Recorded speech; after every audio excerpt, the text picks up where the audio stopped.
So it goes, everyone. Welcome to the Hearthstone tournament, the Dennis Open. I'm your host, Kenneth King. Alrighty, let's take a look at the brackets. So as you can see, this is the first week where we had 8 participants. Normally, we would have had 8 yesterday, but 4 of them dropped out at the last moment. So we had to start the semifinals. But today we have a full tournament for you. So first time for that, so that's really exciting. Alright, let's go to the first matchup here. The player versus screen, I should say.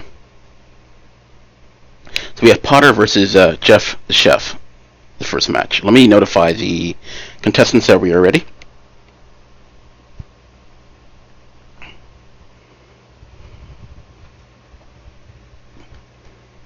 What?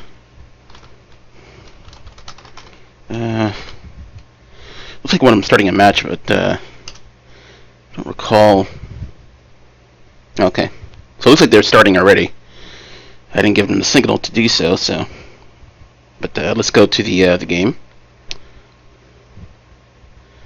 Alrighty, so you are seeing Potter's screen. He's playing the Warlock on the bottom, I should say, and Jeff the Chef is playing on the top.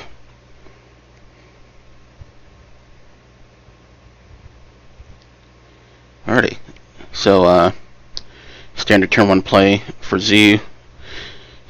It's an exact mirror match so far.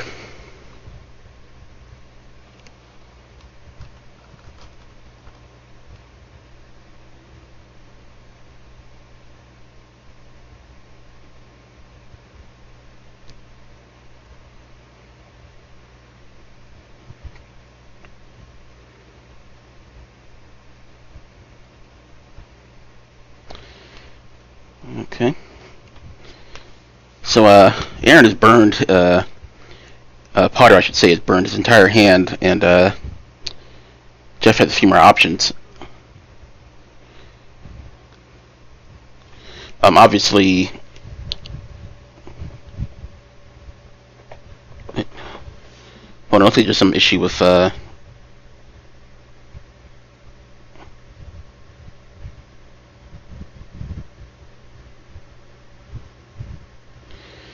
one second here.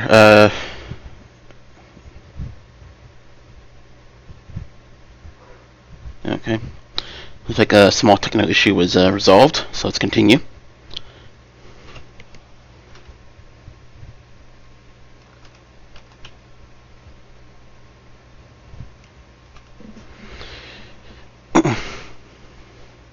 So Aaron gets a Blood Knight. He can probably not have a chance to make use of it. I imagine the Ardent Squire is going to trade with the Young Priestess. Actually, well, either the Young Priestess or the Flame Imp, obviously. Well, now it has to be Young Priestess, because the Priestess buffed the Flame Imp. Oh, he's going face, okay. No, he's, okay, that's, It's a weird choice to buff. I guess he's wanted to have some more board presence, but no need for the buffs. Interesting. Okay, so out comes Argus for Aaron, creating a strong board here.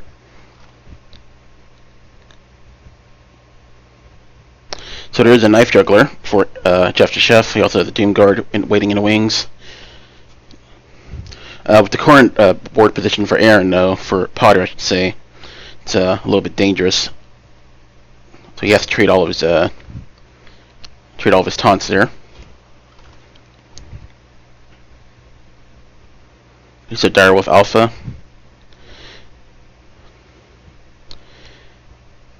Now I don't imagine Potter will trade. He really has no reason to. So we'll see what he does. Okay, Flame Imp and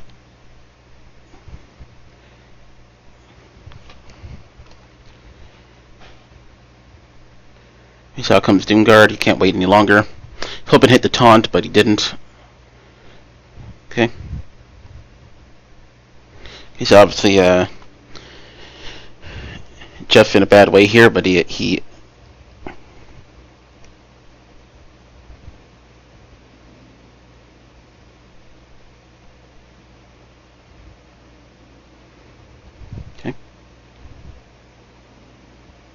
he's hoping to hit face so he can't life tap for an answer. We'll see if he gets it. Oh, he does not. He hits the Doom Guard. He's out comes Shattered Sun Cleric, which doesn't do much in this position. Okay, he needed a taunt, did not get it. So looks like that's game. Potter takes the first one.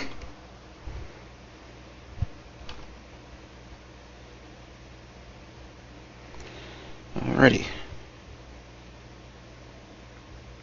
That was a very quick match. Let me fix my green screen here. Jeez. Okay, looks like it's okay now. Or mostly okay. So that's a very quick zoom mirror. Potter taking the first match.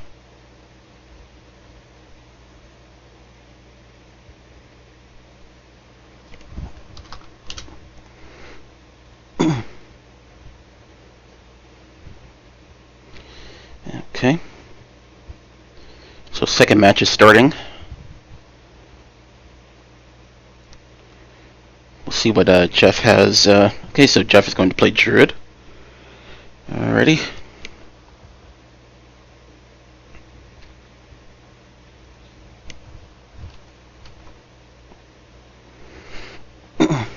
So Jeff keeps Innervate, gets Nourish, and some late game stuff. Not exactly the best opening, but you know, the Innervate will help with that, and a coin as well. Potter has a pretty good start for Zoo. Starts with Young Priestess. I would start with the Argent Squire personally.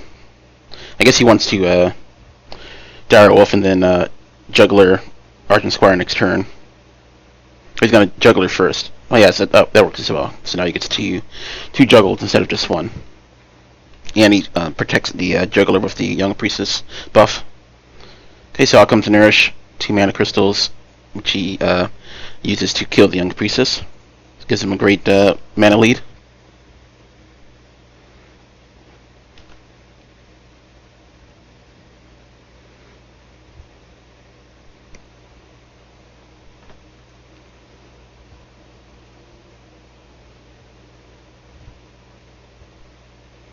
Okay, so out comes like Dire Wolf. He might play the Flame Imp instead of the Argent Squire.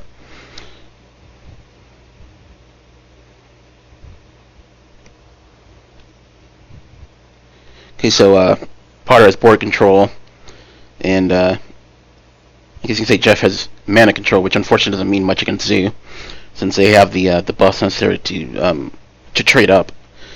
Like for example, with Dark Iron Dwarf,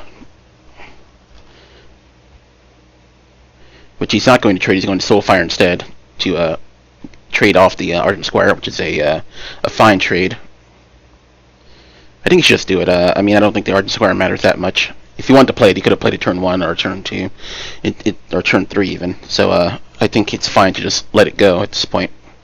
Okay, so out comes Sunwalker. Currently no answer for that. He has to trade 3 minions in to kill it. Okay, oh, not anymore. He has Abusive Sergeant. And if he gets the Juggler proc, so now he has to decide which minion to trade. I would trade the Flame Imp. And he does.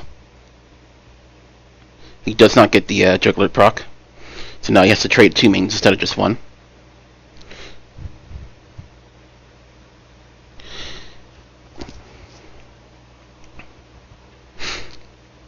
Interesting, he thought to value the Dark Iron Dwarf over the Wolf. He changed his mind. I think the right move. I think Dark Iron Dwarf is way more valuable at this point. Alright, so Druid went off from death. So Z is obviously doing what Z does best, running right through its opponents. Okay, so out comes okay.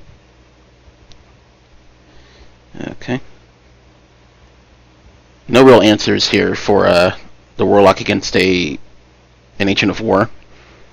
Oh, but he gets the Juggler proc to face anyway, so it doesn't matter. Alrighty.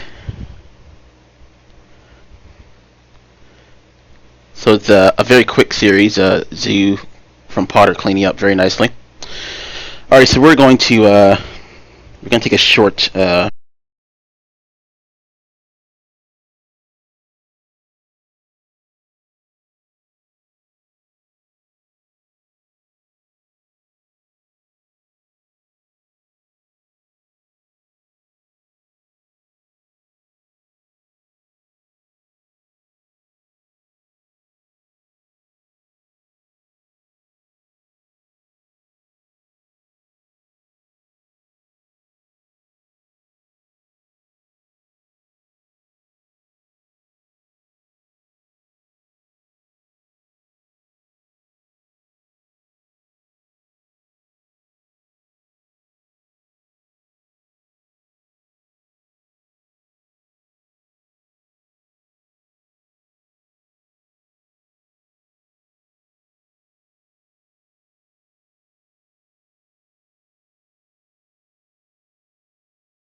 Let's see.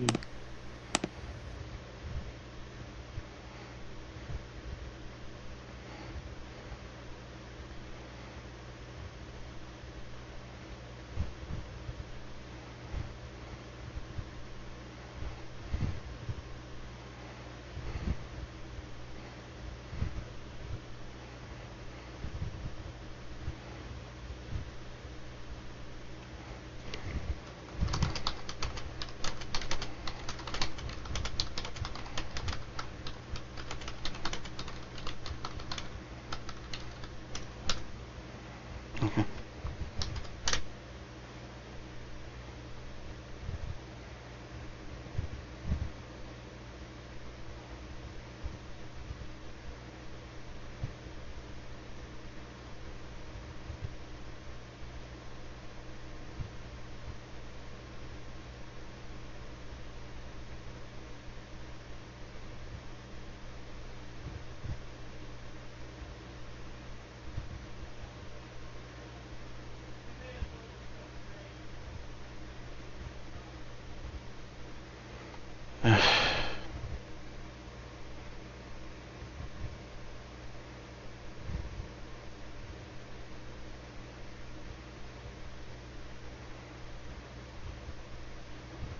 What are you doing?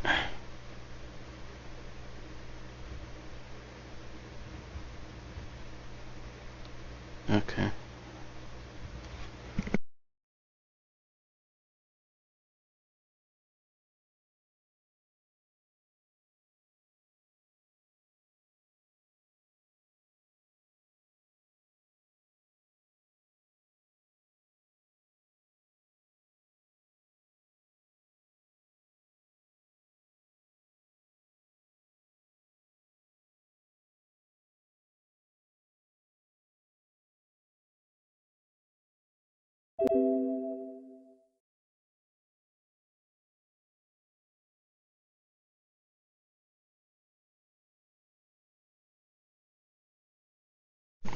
So let's go to the game. Uh,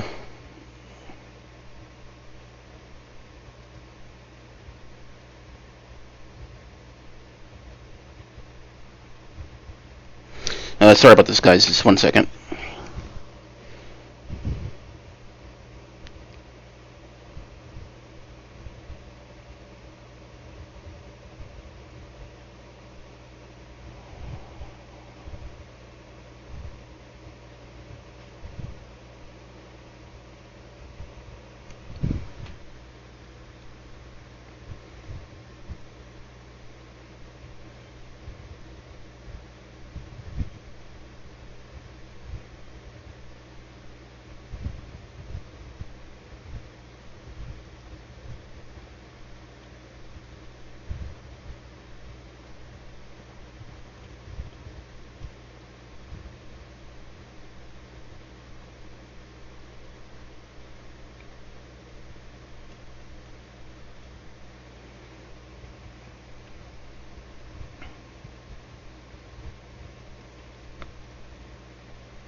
Wait, what? What are they doing? 1 second. Sorry, guys. Are they?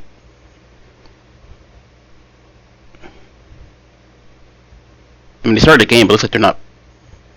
Okay, so I guess it looked like they weren't playing or something, but they started a game. I don't know entirely what's going on. Um,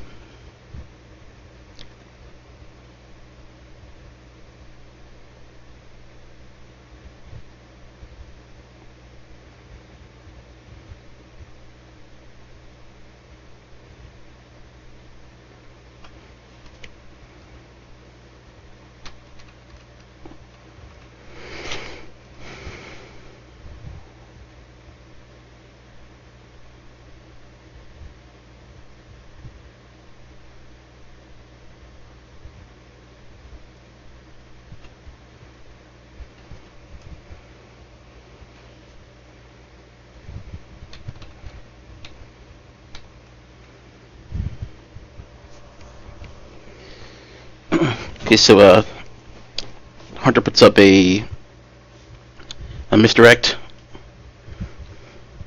You can see Twilight Drake. He's already got him 21, so it's okay.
Sorry about that. It's a little technical issue with the sound. Uh, so Hunter obviously gave some good draws with the Buzzard Unleash combo. Handlock not able to really stop the onslaught right now.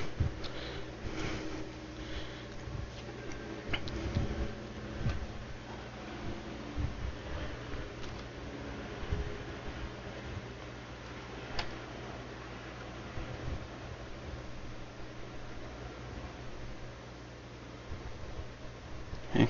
Out comes Mountain Giant. I mean, without a taunt, he's in trouble. Okay, he gets Legock, the worst one. At least the worst one in this situation. Okay, so plays Arcane Golem. He's just going to rush him down. Not the greatest idea to give Handlock more mana, but at this point, he's probably fine. I mean, the Handlock has not drawn a single taunt giver, so he's in dire straits here.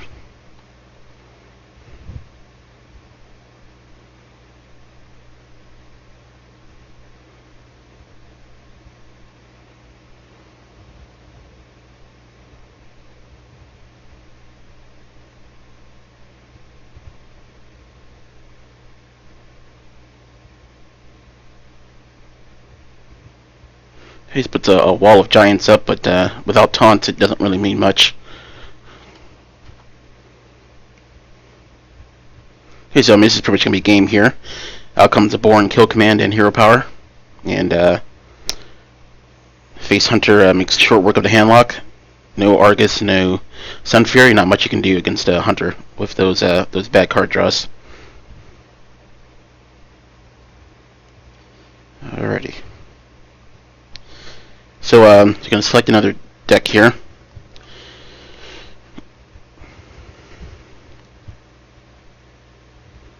Alrighty, getting started.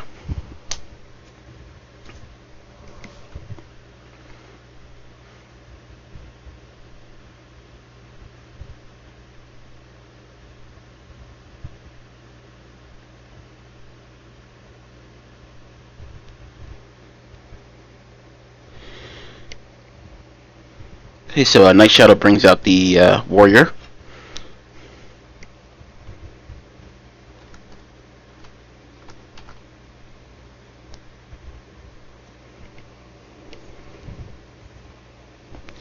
Not entirely sure what type of warrior it is yet. It looks like more of a mid-rangey enrage one. We'll see. Okay, so he has a Fairy Dragon for the Amani. Obviously not what Night Shadow wants to see. But he still goes over his head to do 7 damage to face. Obviously against face hunter you have to race him down, so I think that's the correct play. Because now he has to trade, although he does have explosive traps, so, but he's debating between that and the animal companion. I think the explosive trap is probably the safer play. It'll force him to trade with the fairy dragon, and it'll clear his board at the same time. You can't really afford to take that much more damage, since this is a race. He decides to go animal companion instead. I think that's a mistake. He still trades with 7-2. It allows him to take control of the board, but I do think he probably wants to save the trap for his weapon. Okay, so second Taskmaster trades the Leok. Okay, second Animal Companion. This time Misha.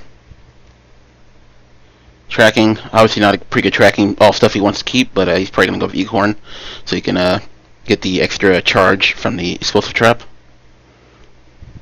Okay, so out comes Loot Hoarder, probably going to play 2 Loot Hoarders, and he does.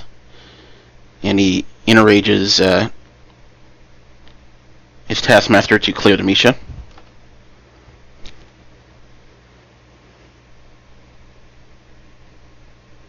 Okay, so out comes Eaglehorn and Explosive.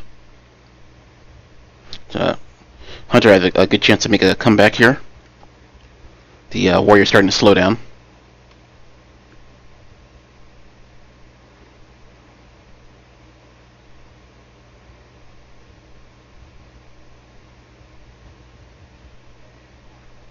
Okay, so triggers the explosive trap. Says it was an error. I don't really think it was an error. Okay, so throws up Thanos for a card draw.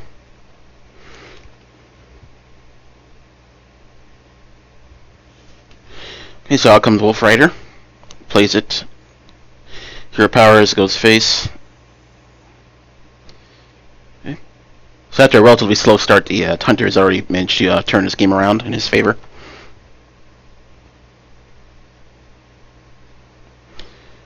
Okay. Draw the Harvest Golem off the Thanos. Plays the Argent Commander. It's good to play Argent Commander on a clear board. You can protect him with the Divine Shield. Hunter flares, see what he can get. Second Unleash doesn't do much here. I mean, pretty soon he can Leroy Unleash Timberwolf and do a lot of damage. He's debating breaking his weapon. He doesn't have a taunt. I mean, excuse me, a secret to keep the charge going.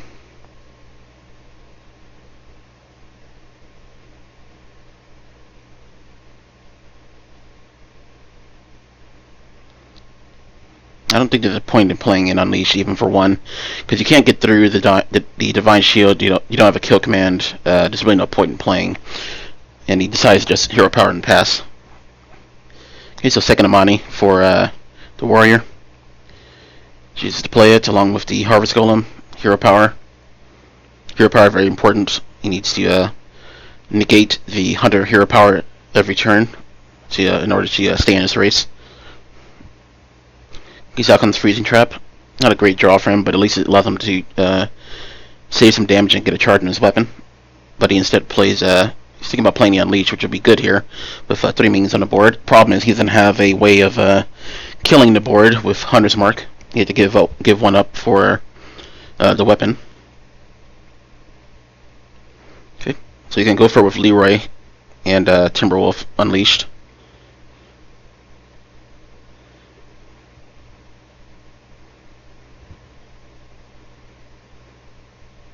And he has exact lethal, just enough damage. Alrighty.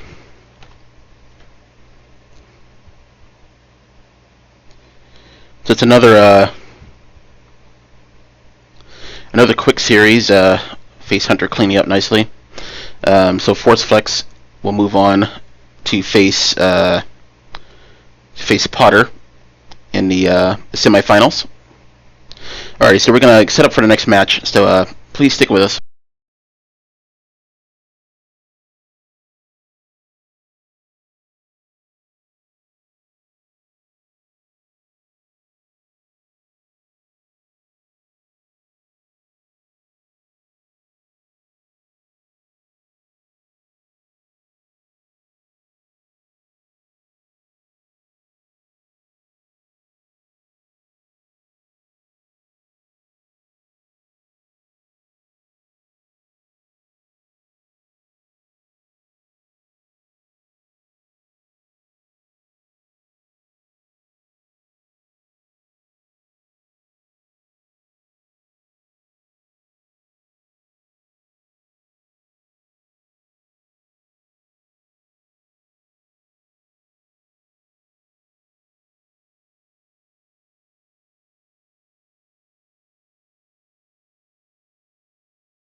Alrighty, we're back.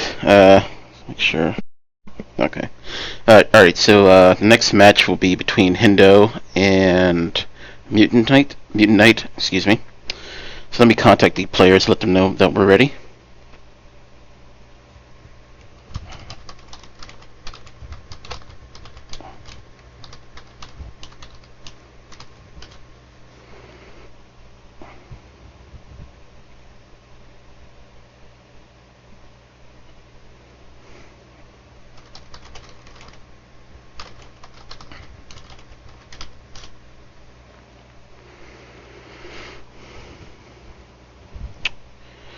Alrighty, should be ready to go in a moment. That's the wrong side. Okay.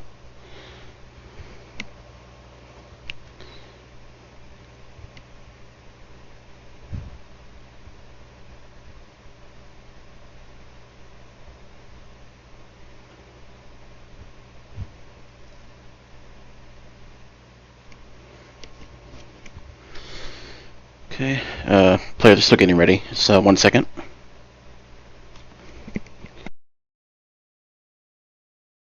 Alrighty, so they're starting now. Let's go to the game board here. Alrighty.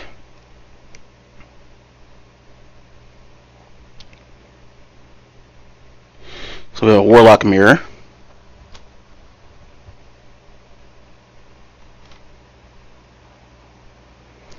But this is going to be Handlock versus Zoo, so it should be interesting.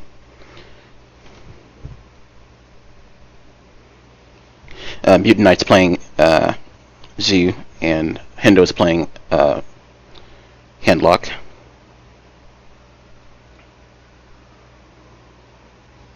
Alright, so out comes Flame Imp. Again, standard Zoo opener.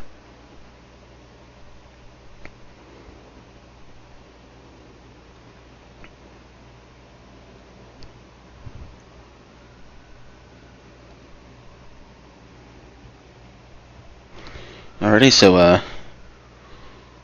getting into Mutant Knight's getting the damage early with Abusive Sergeant and blocking with Voidwalker.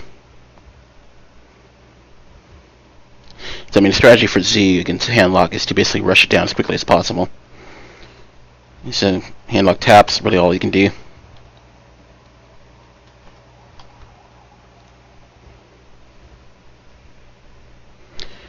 Okay, so you can play Harvest Golem, probably the most efficient play.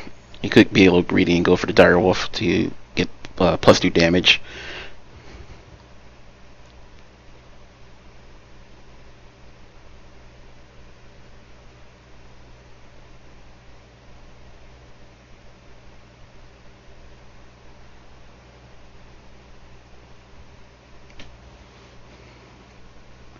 And so out comes the Harvest Golem.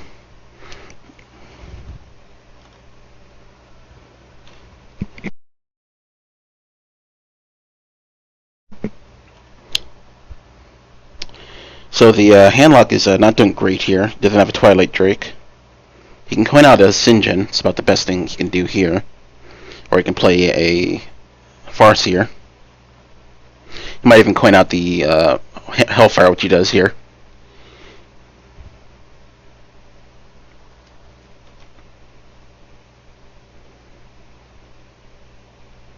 Okay, so Doomguard for next turn. This could eventually be game right here. Depends on although the Sinjin can come out next turn, so it'll help. But of course the Doomguard can walk right through it. Okay, Soulfire's the Dark Iron Dwarf leads a Shadow Flame. Not going to help him much in this matchup.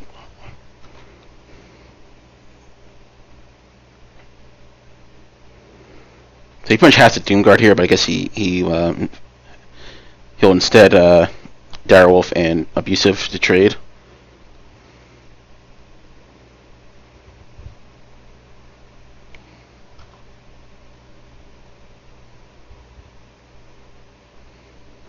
Okay, so finally getting an Argus, but again, nothing on the board for the hand lock that really helps him here. Pretty much dead unless he can. Yeah, I mean this is pretty much a game here. He can't taunt anything with the Argus. It's too expensive. He can play one Farseer, but it's not going to do much for him.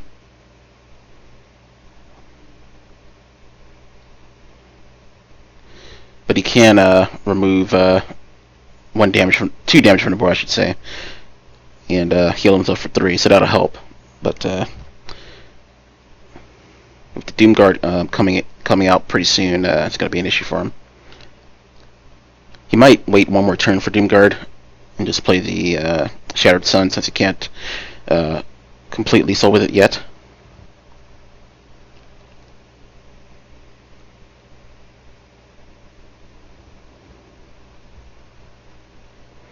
And it looks like that's what he does. He's going to Shattered Sun the Direwolf. Oh no, he's going to do Shattered Sun the Abusive to trade. Okay.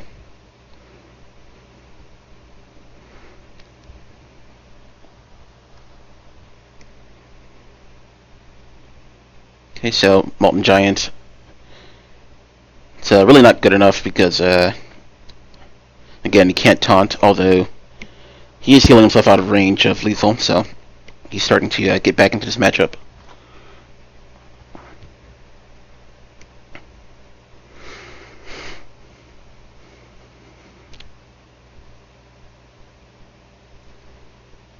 Okay, so out comes Doomguard to trade with the Mountain Giant, I imagine. Okay, taps for Knife Juggler.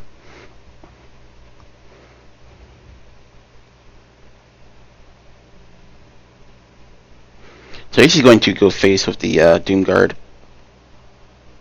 Yeah.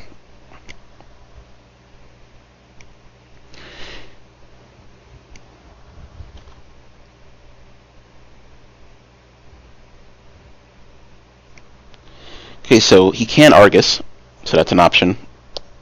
And then just go face. It would put Argus would put the Giant out of range of okay, so instead he's Siphon Souls.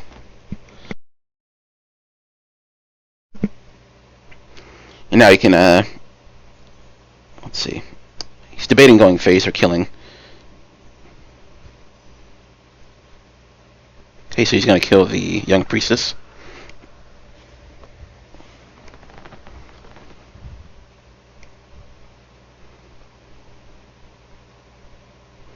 Okay, so he plays his entire hand with Knife Juggler.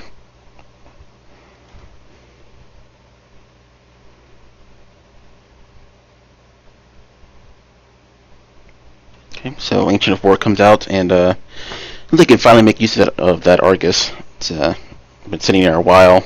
It's a bit of an expensive card without any sort of board presence.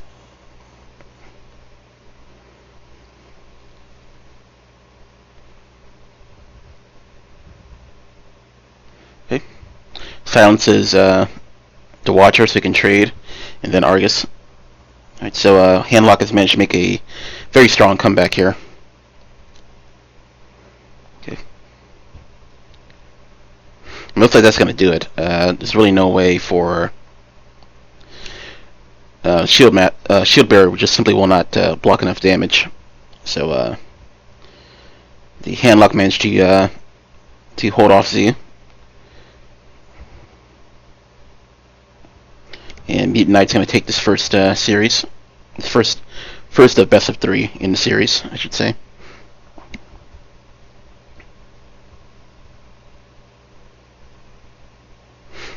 So he traded into the Giant, which doesn't do anything.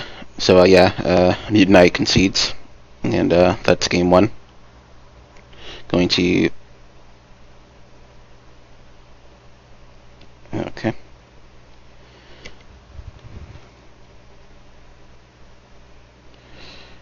Alrighty. So the players are setting up right now for the next match. So Hindos takes the first round and just needs to win this one to move forward in the bracket. Alrighty, let's go back to the game board here.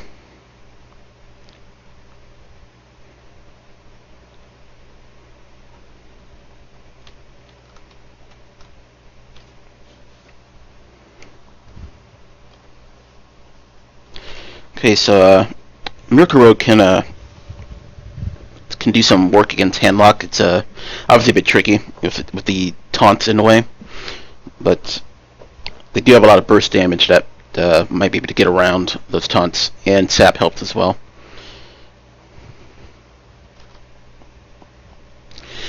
Okay, so once again, Handlock having a pretty bad hand to start with. Not much he can do. I mean, he was able to recover in the previous game. We'll see if he can do the same here.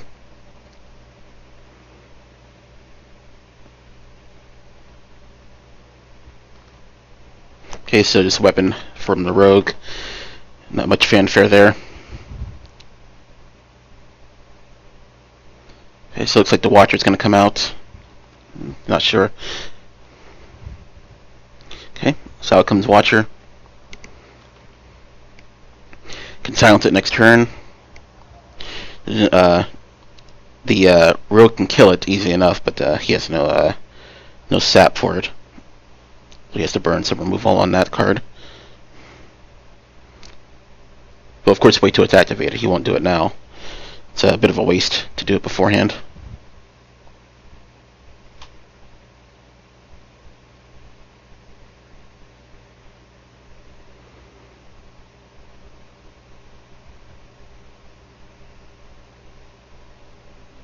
Okay, so Rogue plays the Farce here.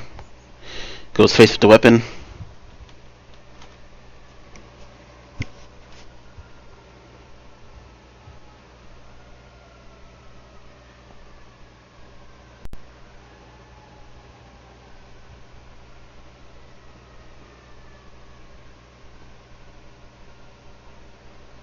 Okay. So far as the Farce here gets a discards Mortal Coil. It's a good discard for him. Doesn't really help him much against Miracle Rogue. Okay, activates the Watcher, goes face.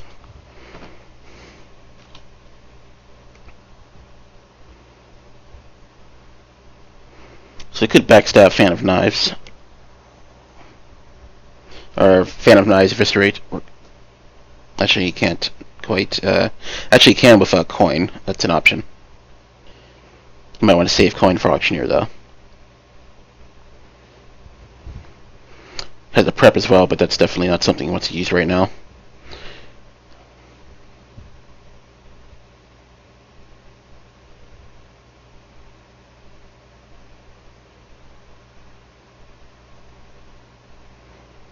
Okay. Backstabs and shivs. Draw the Thalnos off the shiv. Okay, clears the board.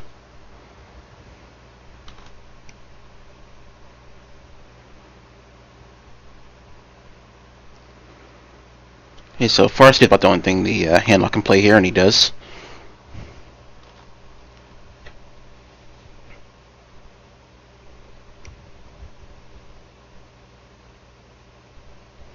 Okay, so Thanos backstab, making short work of the Farce here.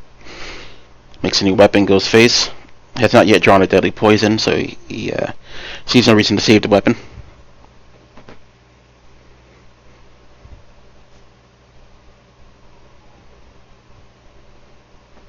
Okay, so he can Mortal Coil the Thanos. And most likely play Twilight Drake. And he does. Okay. Oh, so he draws into a deadly poison. Decides to fan first. Okay. Draws a Blade Flare, which will be useful for him coming up. Not sure if he's going to face tank the Twilight Drake for a Blade Flurry next turn. We'll see.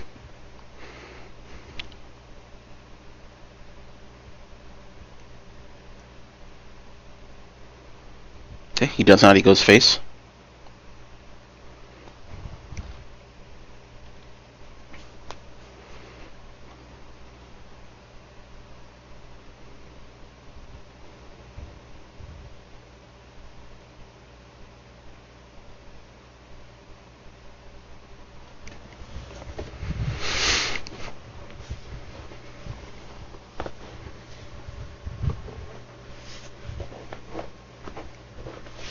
Okay, so out comes Mountain Giant.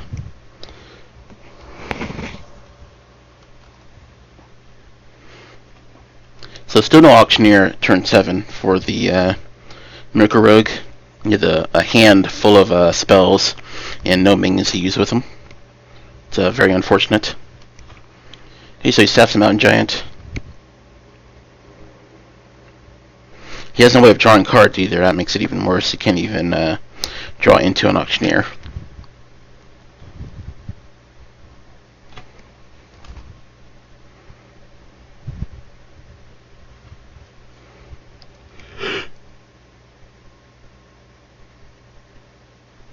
So out comes Shield Master.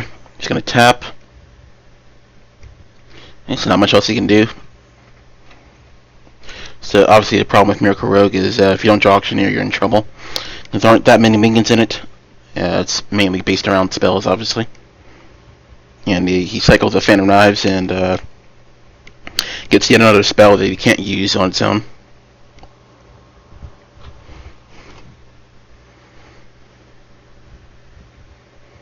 His Mountain Giant comes out again, and he has a Sun Fury. He's actually going to go for Argus instead.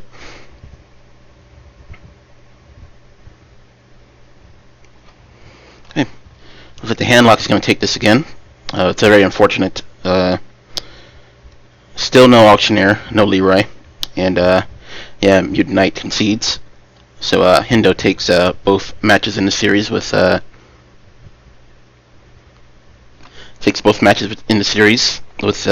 Handlock. Very strong. Alrighty, so we're going to set up for the next match. Next match will be between Harddale and Spliff. So please hang tight while we set up for that, and we'll be right back.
Alrighty, we are back for the Dennis Open Hearthstone tournament.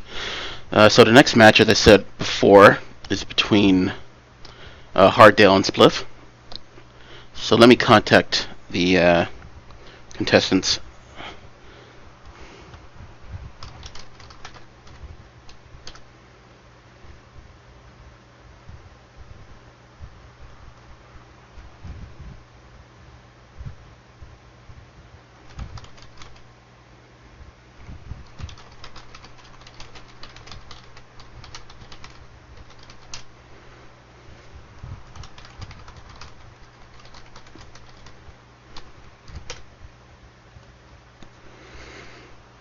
Okay, 1 second. Did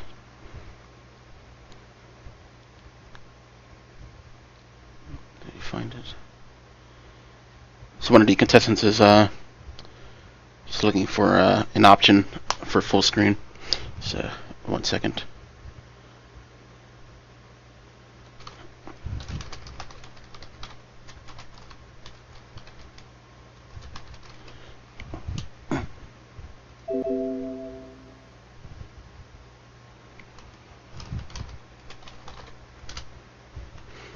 Okay.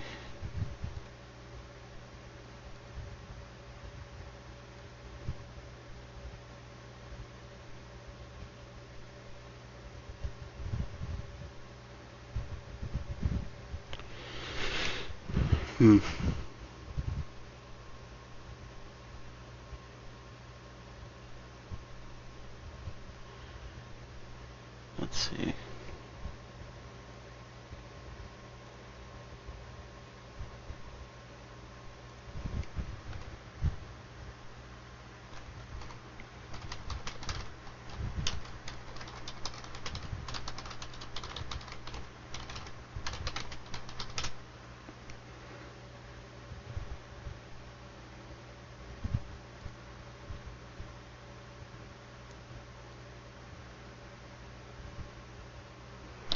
Okay, looks like they're getting started here already.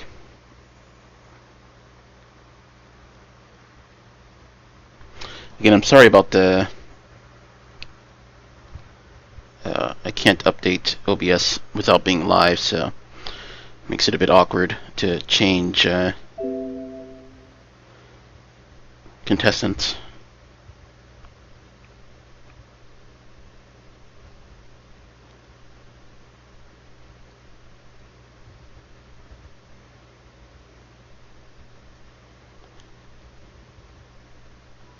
So we got Paladin versus Druid.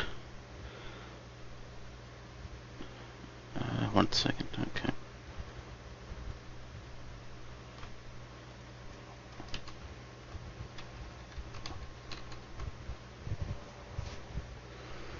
So Harddale is the Paladin at the bottom there. Spliff is the Druid at the top. Okay. So it looks like he's playing the Shotgun deck, the Rush Paladin. Okay, so coins out Wrath to save himself 2 life from the Harvest Golem. I mean, Lebanon, excuse me. Okay, out comes Knife Juggler.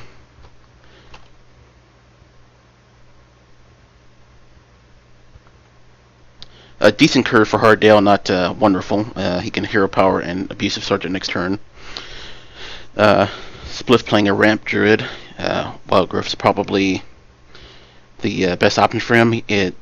Although he's playing, looks like he's going to Keeper the Grove instead with Innervate. He wants to get out in front of the Knife Juggler before it does too much damage. I think he can afford to take a little bit more damage with Swipe in hand. He probably would be better ramping up with the Wild Growth instead.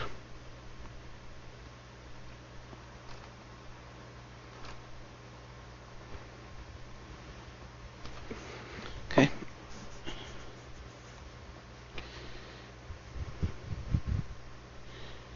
So Paladin plays a Cold Light, draws 2 cards for both characters.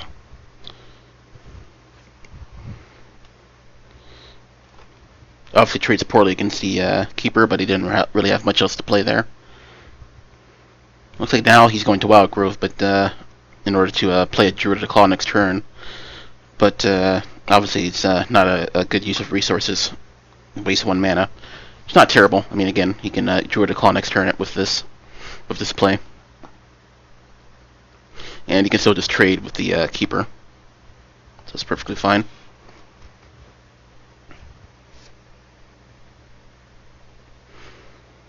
Okay, so it looks like Noble Sacrifice is probably the best play here, along with Arcane Golem is a bit sketchy because he's playing against a Ramp Druid, which is already increasing its mana as quickly as it can. So Arcane Golem not exactly the best option here. You may want to play out the Abusive as a sort of a sacrificial lamb, along with Hero Power and Noble Sacrifice.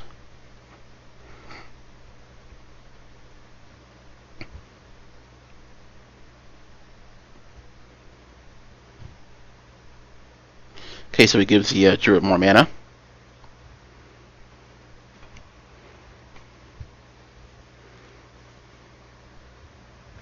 So it's a bit of a hairy situation here, so he'll have to Hero Power to break the Noble Sacrifice, which means he can't play Druid a Claw, so it slows him down.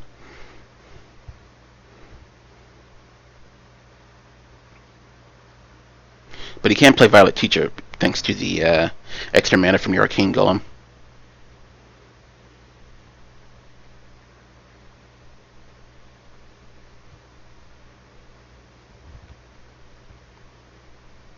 Okay.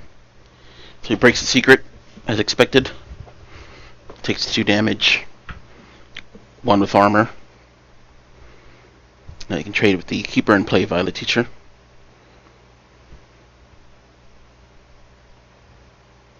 So it looks like Spliff is actually playing sort of a ramp token hybrid. Violet Teacher obviously not usually in Ramp Druid. Okay, so out comes Hero Power and Argent Protector. And Blessing of Might. Probably would have been better to wait on that, I would argue, but...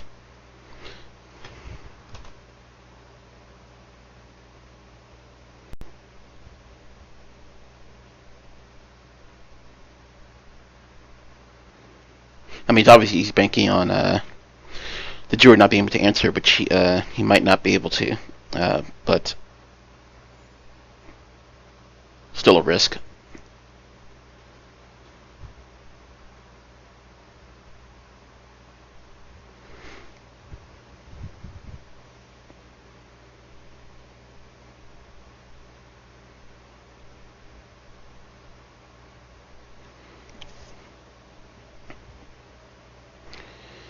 So obviously Swipe doesn't do much for him here because of the Divine Shield.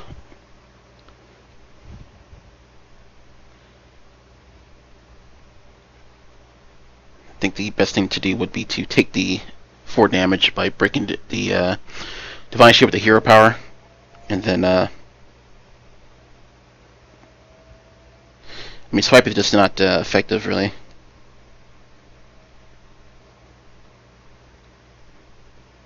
Okay, so he chooses Swipe Face, trade. Oh, okay, so he's not. Okay, so yeah, he decides to protect his Violet Teacher. He was thinking about doing it the other way around.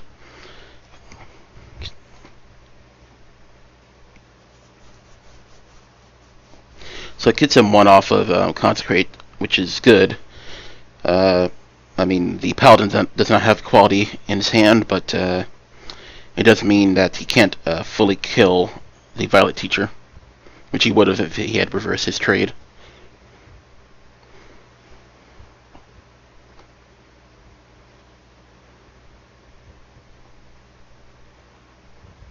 His out comes Harvest Golem.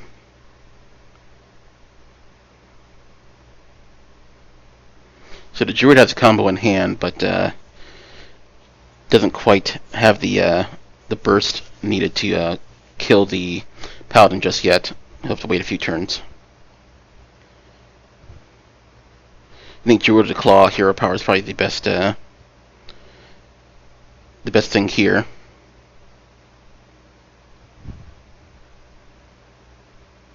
You can also Ancient of Lore, Innervate, Harvest Golem.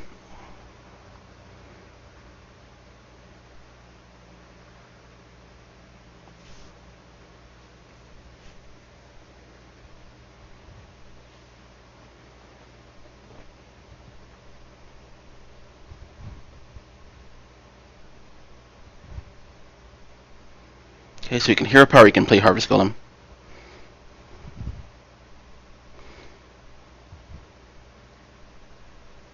Okay. So instead choose the Innervate Nourish to draw 3 cards. Get 2 tokens on the board, which you're the second Consecrate in the Paladin's hand, so obviously you can clear most of the board here. But using the second Consecrate this early is not the best option. Use 1 mana off and be able to clear the entire board, though. You could Truce over as well, but not till next turn. You might be better off playing the... So he's going to trade in with Abusive on the hero power. Play Mukla next turn. Obviously, with a 4/4 on the board, Mukla is not a great option. It's easy to trade. Okay, so he can Ancient of Lore and heal up his taunt, or heal himself. We'll see what he decides to do. He doesn't quite have enough for lethal. He's 3 off with the Force of Nature combo.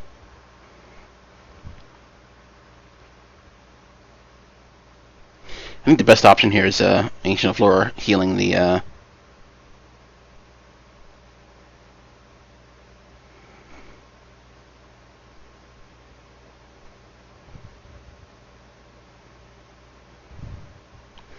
Okay, so it decides to go all in. Leave him at 3 health. Putting some pressure on.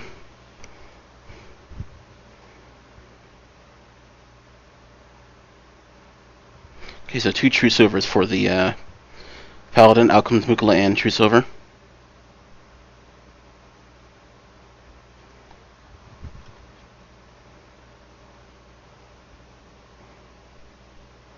But he does have the second combo, and without a taunt, this is a game for the Druid.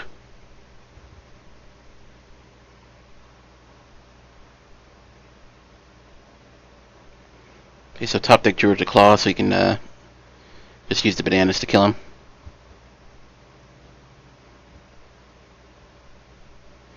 Alrighty, Hardale loses the first match with Paladin.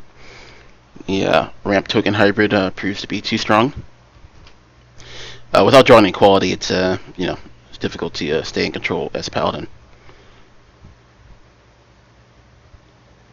Alrighty, so the next match is starting.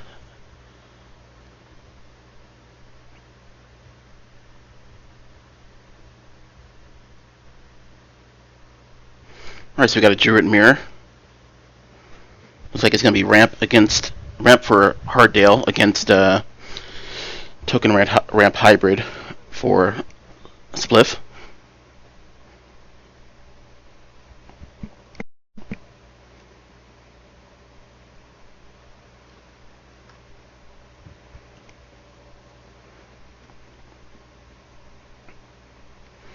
It's a fairly weak hand for Spaceman. Not much you can do here.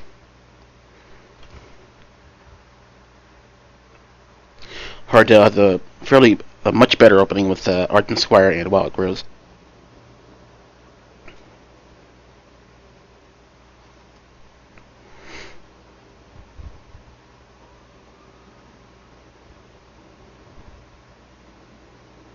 Okay, so Spliff pops the Divine Shield's about all he can do.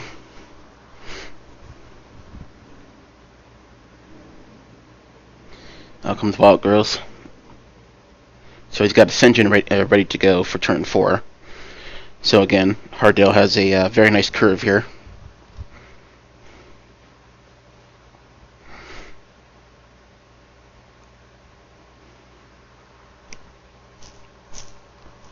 So he knows he's playing. Spliff knows he's playing ramp. He's debating dropping the big game, but since he doesn't have any other plays, I think he should hold it just in case. And he does. He hero powers instead.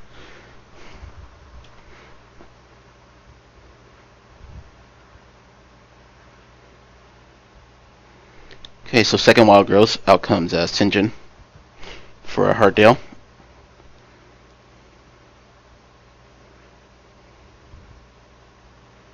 Okay, so Harvest Golem is probably the best play here, although it doesn't trade well against the Sinjin.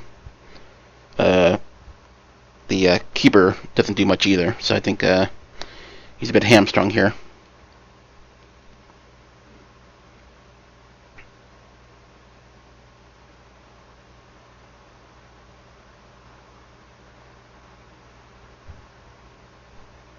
I mean, he can keep her silence, but it doesn't do a whole lot. Or he can even do 2 damage, so he can trade next turn if the keeper lives long enough.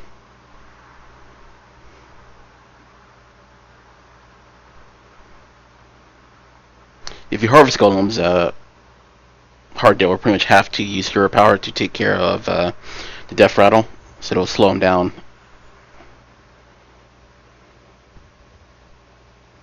Okay, so he goes to the keeper and does 2 damage.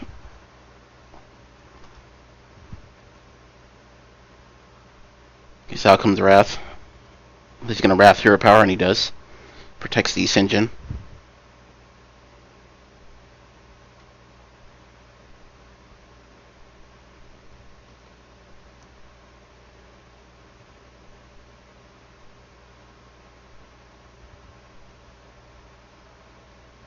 Alright, so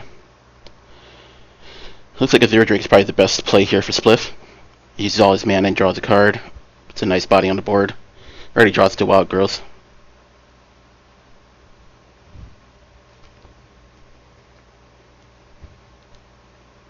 Alright, so first keeper does 2 damage to Zero Drake. Coins out Savage Roar to take out the Zero Drake, protect the Sinjin once again.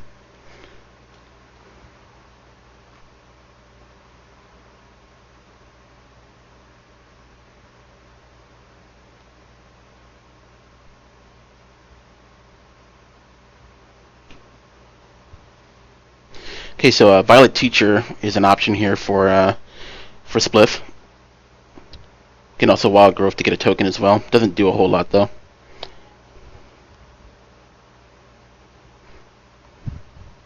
He might be willing to big game and Harvest Golem. Yeah, it's a problem here. He only has 6 mana. He doesn't have much he can do with it. He can kill the Sinjin with the Keeper and Hero Power, and that's what he chooses to do.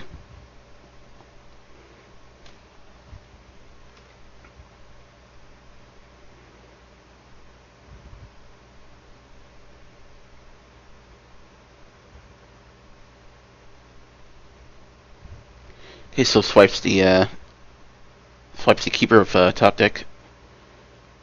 Goes face.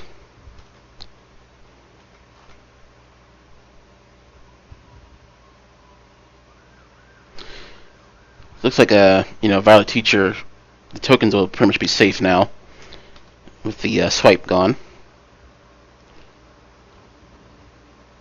But he doesn't have a ton of spells to really get the tokens going, so he might choose the Druidic Claw Hero Power instead. Or play the Ancient of Lore.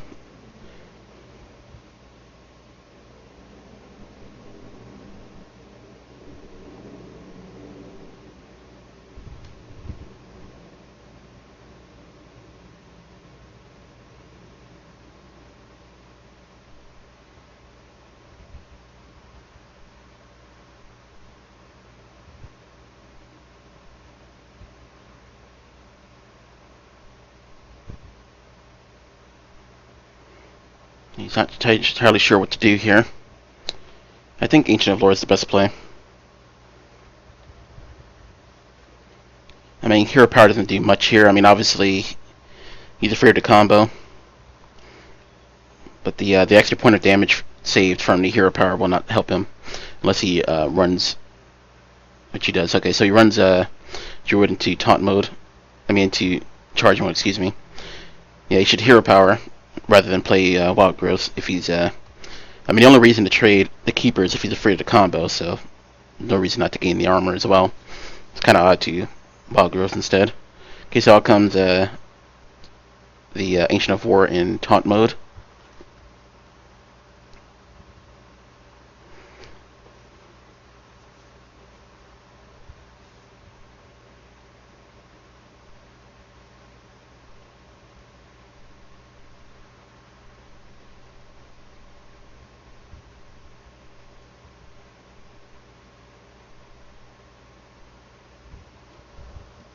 Doesn't really have an answer here. I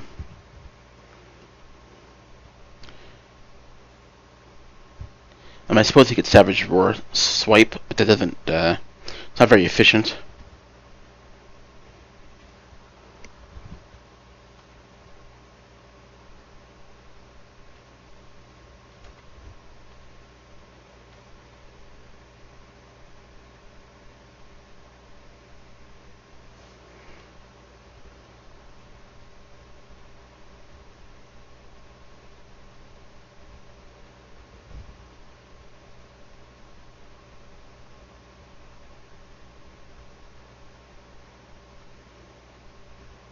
Okay, so he does play the Ancient and heals for 5. Trades in the Druid Claw.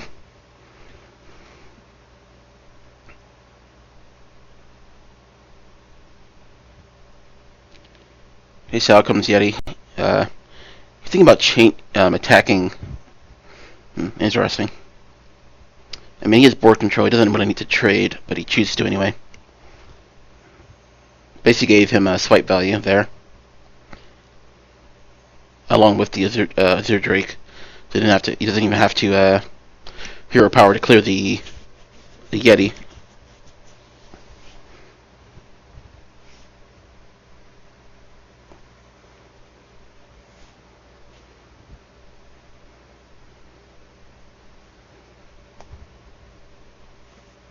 Okay, so Spliff chooses to play the Azure Drake. Looks like he's going to. He's debating playing the Wrath instead of the Swipe.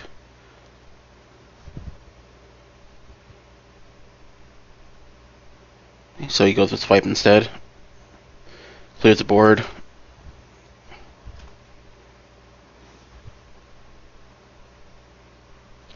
Okay, so Harvest Golem comes out. Black Knight has a dead card in hand right now. He doesn't want to use it yet until some taunts come out. But he does need to get some board presence, because the Azure Drake is an issue.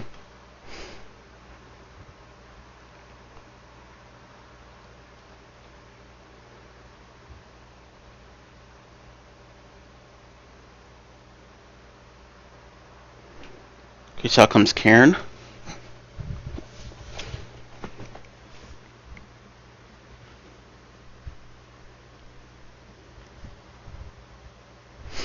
Nourish is not really a great play, so he most likely will not do that. He doesn't need more cards, he just needs board presence. I'm sure he would also like taunts, but he would need to draw into those with Nourish. Okay, so it looks like out comes Cairn.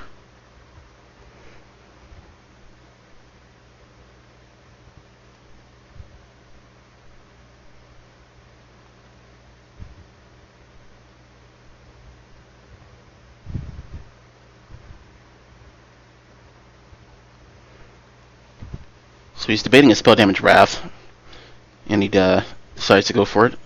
I know he's just going to hero power.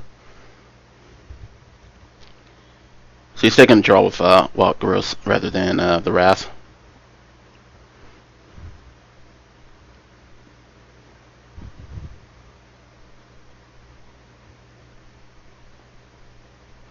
He's debating Innervate Wrath, but instead just takes 2 damage. Okay, so out comes Ancient of Lore for Harddale, draws 2 cards. Gets StingRaze and Keeper. Can't quite keep her yet, so it's unfortunate for him. Didn't draw an Innervate. Okay, so he's going to clear with Savage Roar.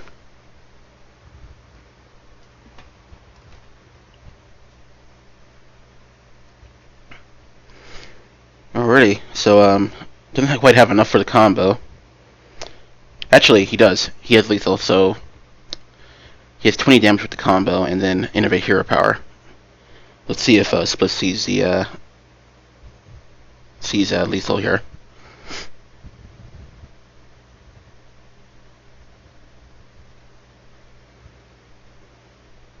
Okay, looks like he does.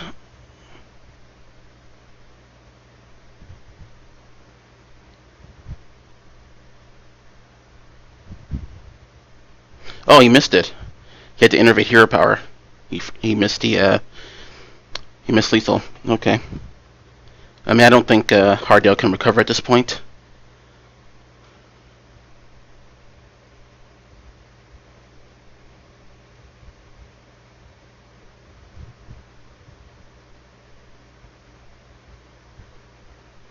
Alrighty, so Hardale heals for 1 and clears the board.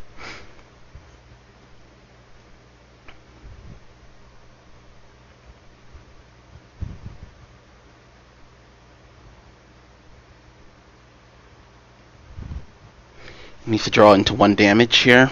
Drawing with Fog Growth. Get second Wrath. He can still maybe draw into some damage.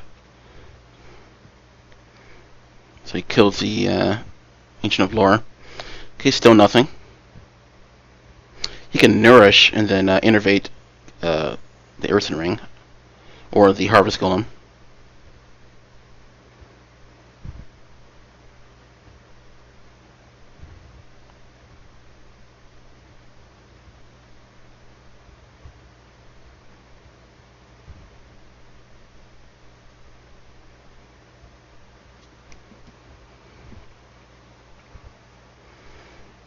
He's not entirely sure what to do. Spliff is, he missed lethal, and now he's sort of struggling to do 1 damage, and it's going to get worse from here on out if he doesn't do something, because the armor will continue to stack.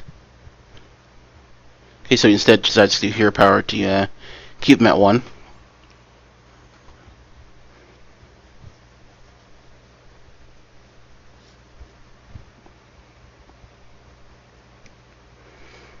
Okay, so we have a Sunwalker for Harddale. Instead decides to go with StingRaze in taunt mode.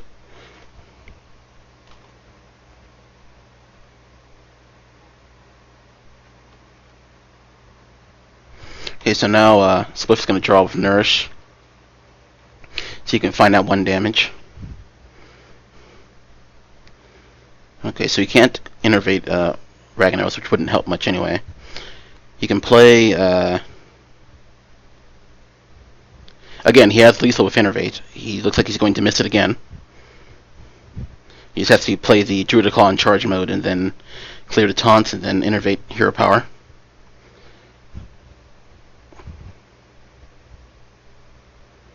See if he sees it.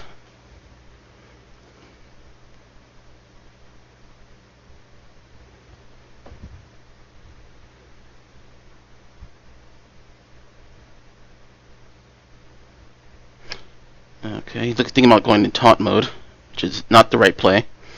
He all he needs to do is Druid Claw in charge mode. Okay, so instead he Wraths, looking for more cards. He already has the cards he needs to win. He just doesn't realize it. And he can still win with double innervate, even though he okay, so he goes in taunt mode. So again, he had lethal, missed it again.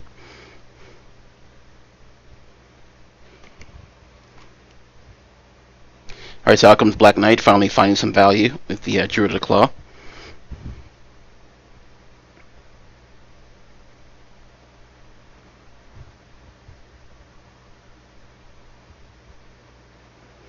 Looks like out comes Sunwalker with Innervate. Wow, so Spliff has thrown this game twice in a row now, and it looks like he may lose as a result. So that's unfortunate for him.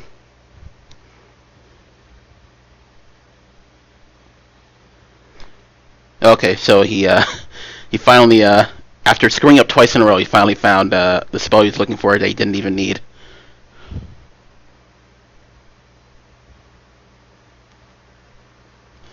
Alrighty.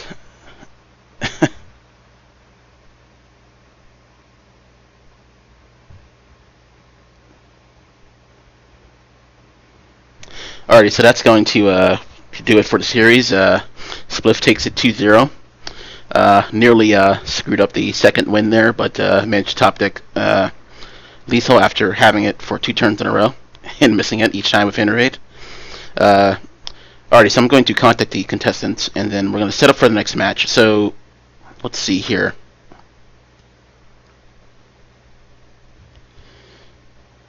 Okay.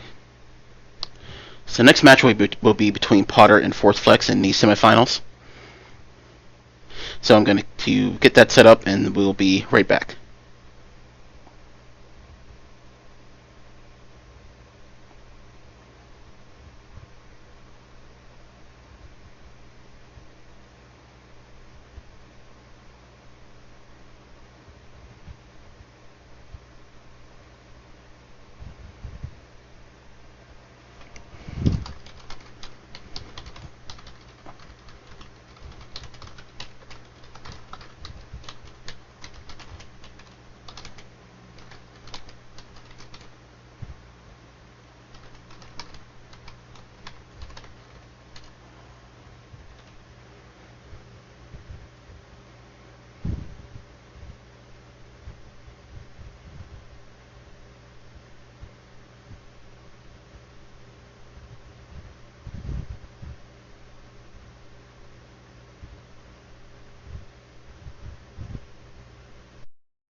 Alrighty, we're back with the Dennis Open Hearthstone tournament.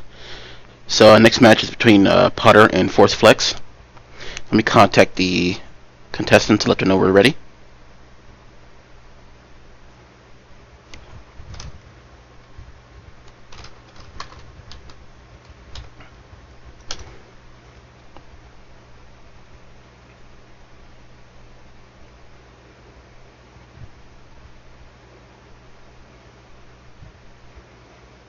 Okay. Looks like they're already.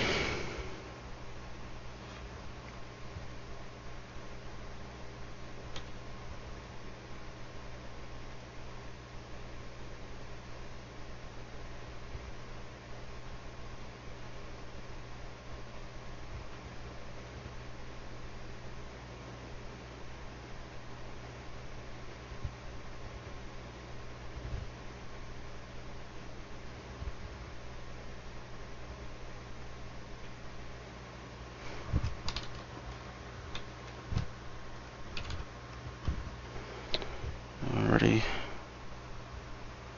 So it's Hunter versus Face Hunter versus Zoo. So two very fast aggro decks. Well, at least played in aggro form. Obviously, Zoo is also played as sort of a cheap control deck.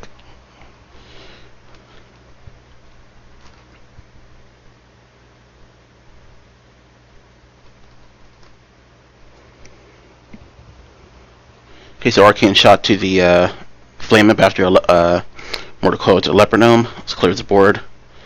Out comes second Flame Imp, along with Young Priestess. He was debating between that and the Void Walker to protect it, but I think this is the better play to start buffing up the Flame Imp, make him hard to kill. Okay, so out comes Leok. Nobody went to see here. Doesn't trade very well on this board. So now Potter can go face and put up Void Walker to protect. Go tap first. Yep, now comes Void Walker. Okay, so the Flame is buffed up further. You can still kill it with Kill Command, so it's not the end of the world, but and he does. So he gets Timberwolf and Kill Command to clear the two biggest threats.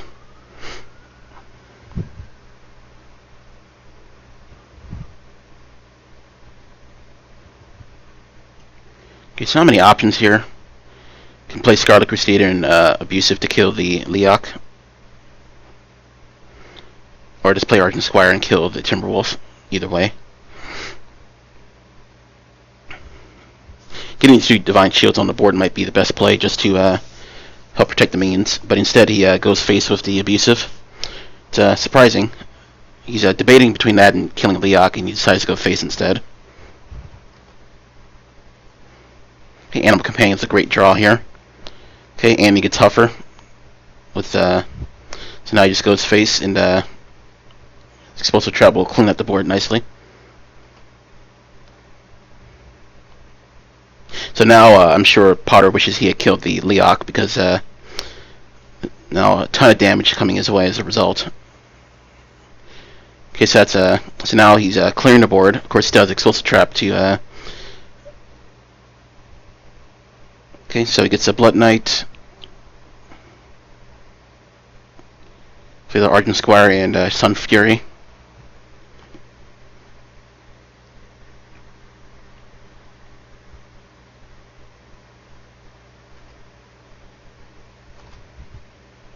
Okay, so 100 tracks into Unleash the Hounds.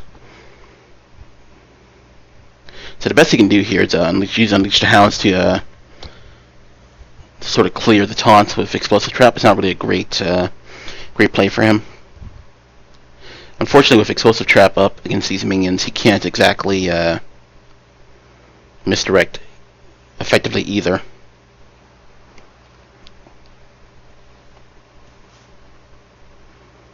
So Potter needs to break the Explosive Trap before he puts anything else out. I mean, it might be worth it for him to put out a Blood Knight beforehand, in which he does.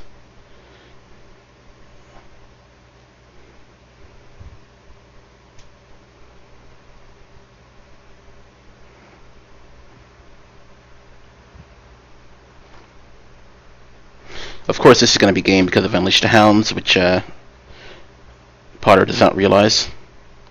And that is it for the first round.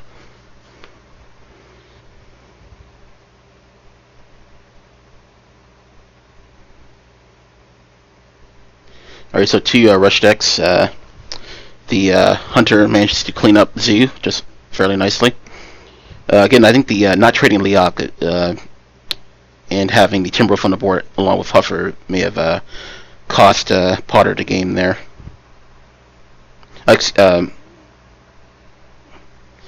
Okay, so they're starting the next match.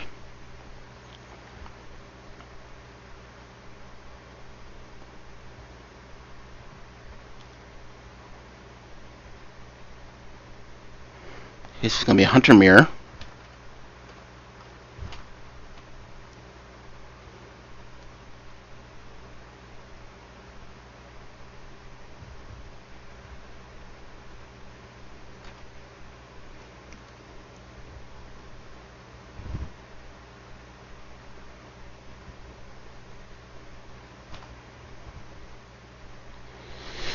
Very uneventful series of opening turns here. Not much either player can do except hero power. Potter has a very nice hand though. 2 Animal Companions and the Buzzard Unleash combo ready to go. Out comes Huffer from Force Flex.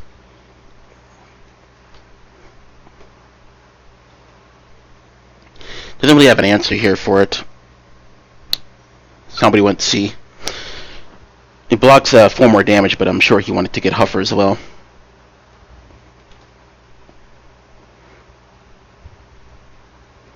Okay, so Huffer trades, and out comes Fairy Dragon.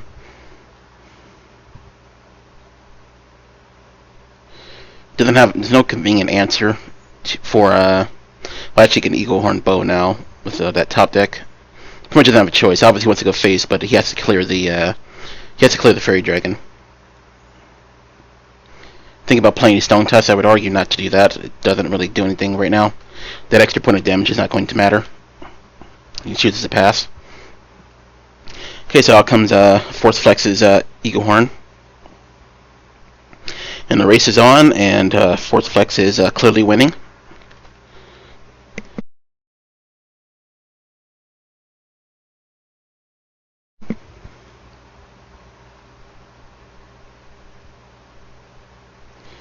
Okay. So Buzzard and Huffer allows him to draw a card, coins out the Timberwolf another card, does 5 damage, and breaks his weapon. Try to close the gap in this race. Of course, Explosive is devastating here. Not much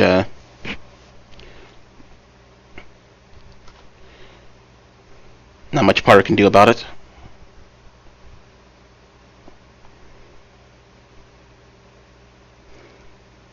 So what he can do is he can Houndmaster to save Huffer.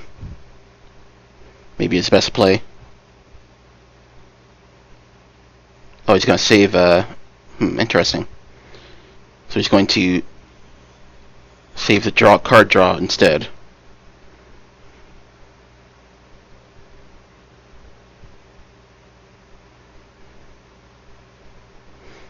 Okay.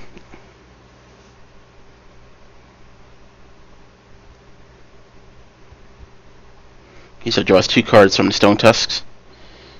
Again, trying to close the gap as fast as he can. Okay, so this is almost game here.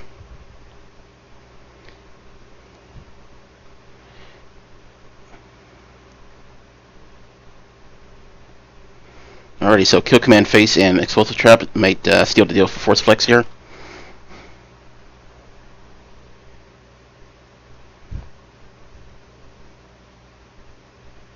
With no healing, it's pretty much not much he can do here. He can't keep enough of his board alive to close lethal.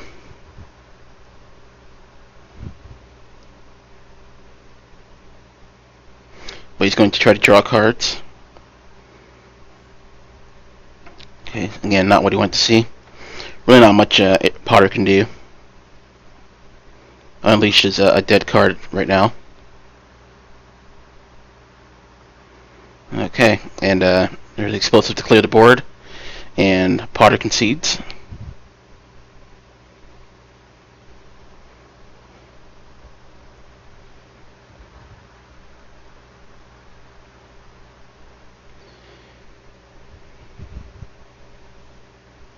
Alrighty, and that's going to do it for that matchup. So Force Flex cleans up with Hunter very nicely there.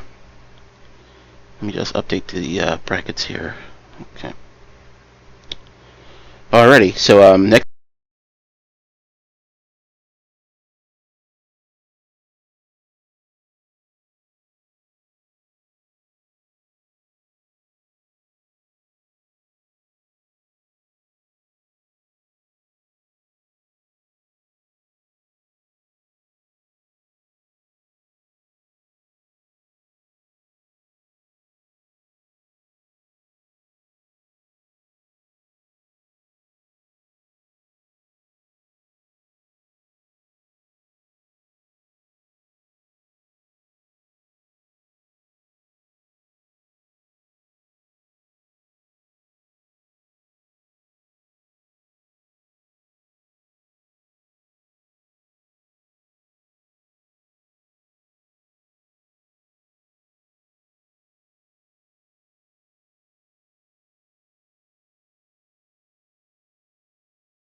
Alrighty, we're back with the Dennis Open Hearthstone tournament. Second match of the semifinals between Hindo and Spliff. So I'm going to contact the contestants, let them know we're ready so they can get started.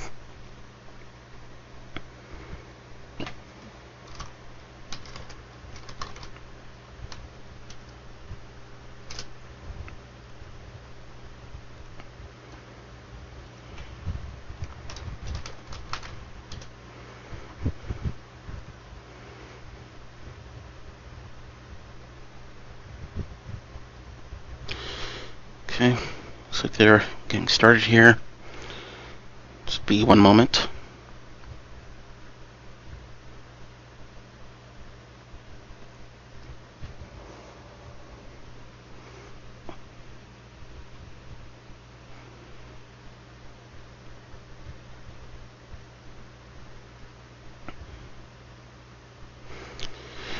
Alright, so you got Spliff playing Druid and Warlock for Hindo.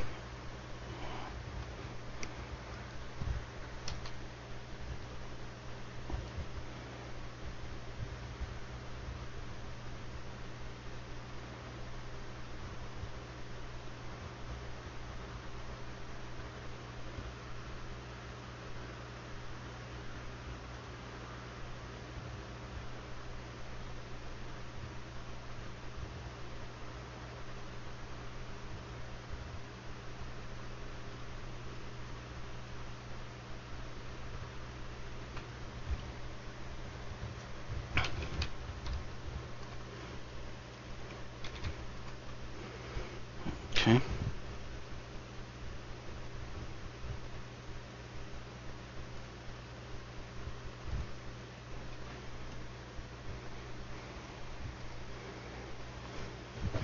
So we got Handlock versus Ramp.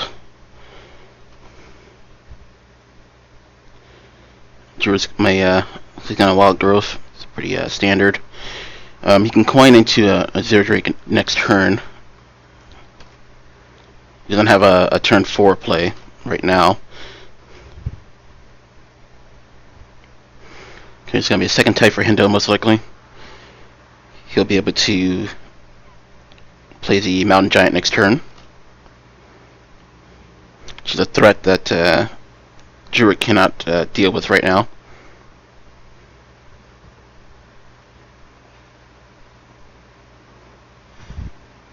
You can also coin out the Druid to Claw.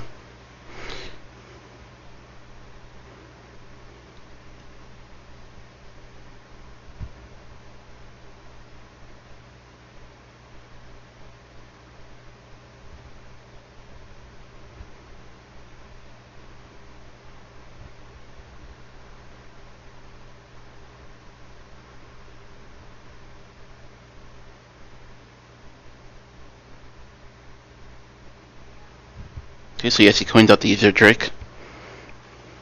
Draws the Savage Drawer.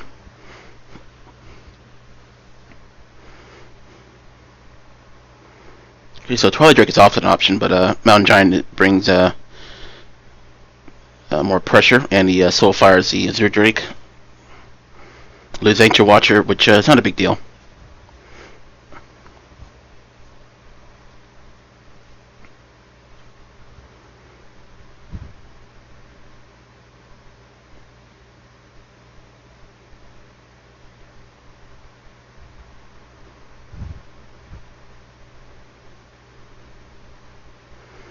So you can play Druid to Claw, but doesn't do much. You can't trade with the Mountain Giant.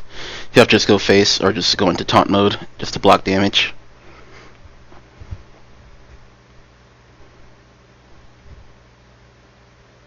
He decides to charge face.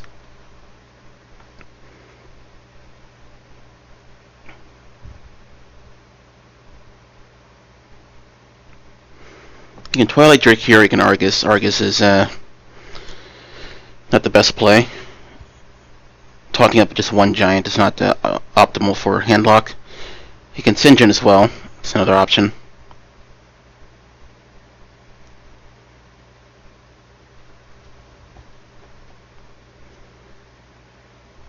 I think either way, the giant is probably not going to want to trade, just leaves it open for swipe.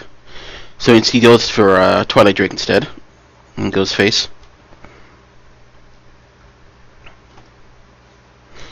Okay, so 2 swipes, but he can't play both. And even if he could, he couldn't clear the board. Still leaves the Twilight Drake open, which is not that big of a deal, obviously, but this board is obviously a big issue for Druid to clear. He has not drawn a keeper yet, so he can't deal with the Twilight Drake efficiently. Argent Commander can combine with the Druid of the Claw to clear the Giant. Still leaves 4/7 in play.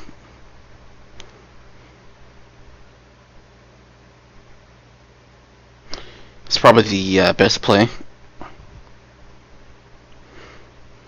And he goes for it.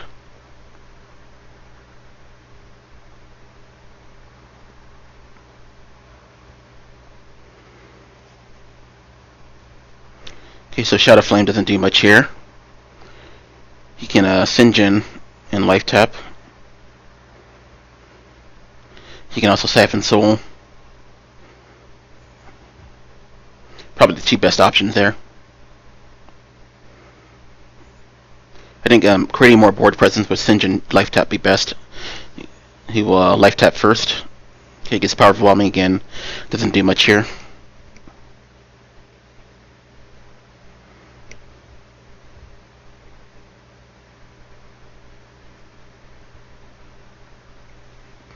And he will most likely protect the Sinjin by trading the Argent Commander.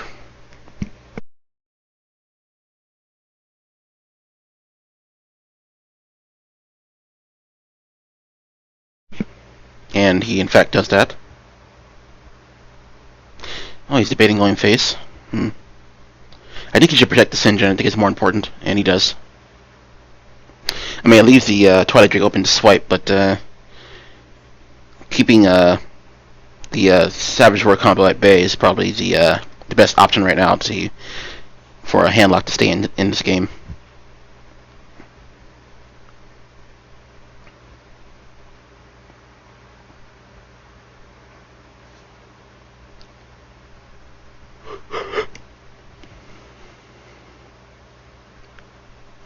So Force of Nature is not good here. It only clears the Sinjin.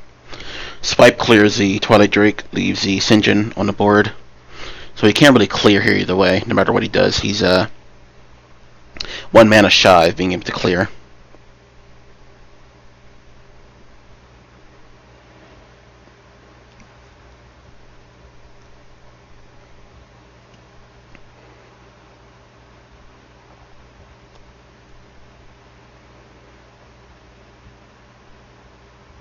Okay, so he swipes Hero Powers the Sinjin, making way for Force of Nature to come through in a couple turns.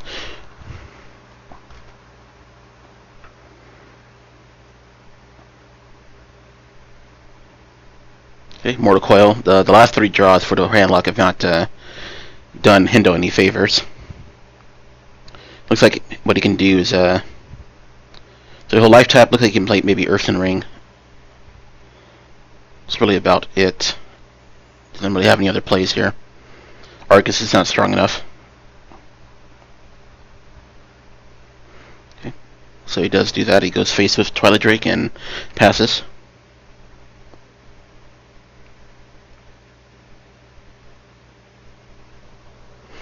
Okay, so he can probably drop Rag, although with Leroy Power Overwhelming, which of course Spliff doesn't know he has, but that combination will end the game here if he cannot clear the board.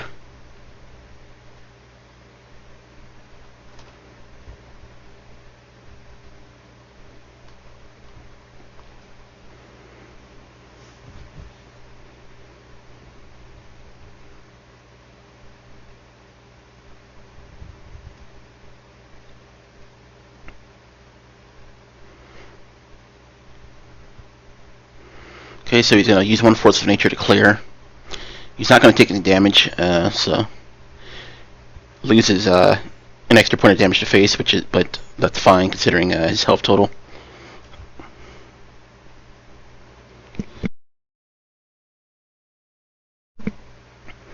Okay, so second Shadow Flame and Sun Fury. Again, draws have not been great for the handlock as of late.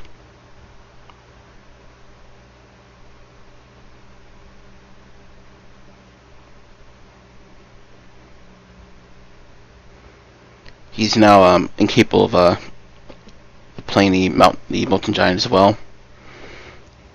He could Sun Fury Argus, but it's a very weak play, obviously. But that looks like the best thing for him right now.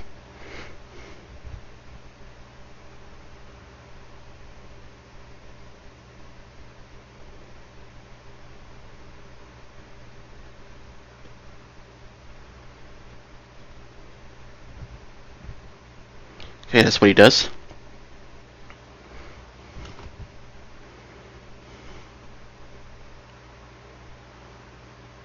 So even with Swipe takes care of the taunt, which will allow the combo to get through next turn. The issue is he still doesn't have lethal. You go down to 16 after the swipe. Go down to 15 with hero power. The Druid would need an Innervate to win here next turn. Actually, what he can do is a Zero Drake, but same thing as swipe hero power.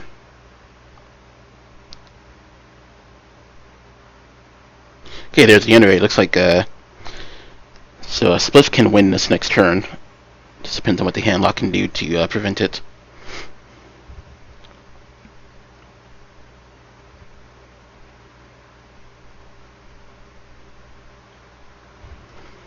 Okay, so that's a prime Siphon Soul target, of course. He can also heal with the Earthen Ring. Problem with that is he's not developing his board. He may want to instead play a Molten Giant. He doesn't have a taunt though, so it doesn't help him stay alive here.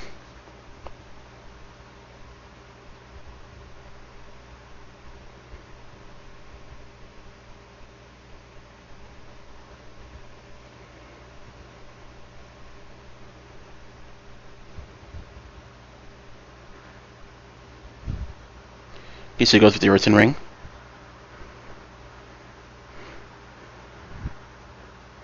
Okay, so he chooses Shadow Flame the Earthen Ring and Mortal Coil. He gets Soul Fire. So he's currently one off lethal, if assuming the Argus does not live. He can Leroy Power Overwhelming Soul Fire. Okay, so the combo is not enough now.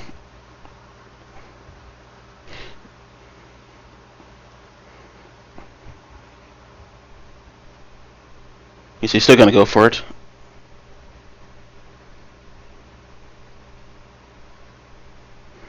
Oh, that's right. He has double Savage Roar, so the game is actually over right here. I missed the second Savage Roar. Alrighty, so Spliff takes the game with Druid.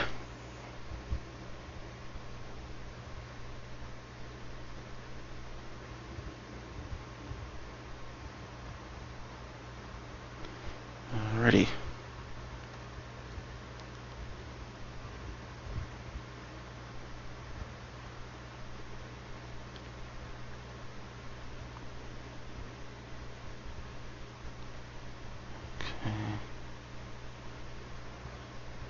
Alright, so next match is starting up here.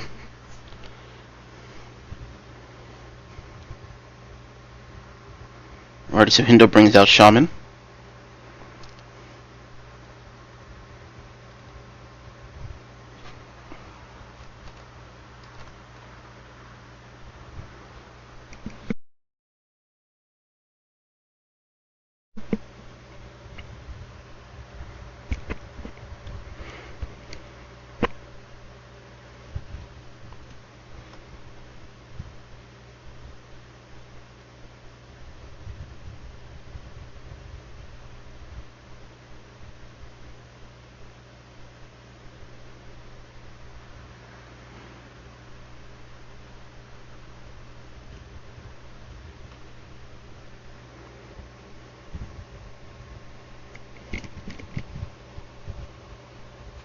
So it's a fairly weak hand for the Shaman here.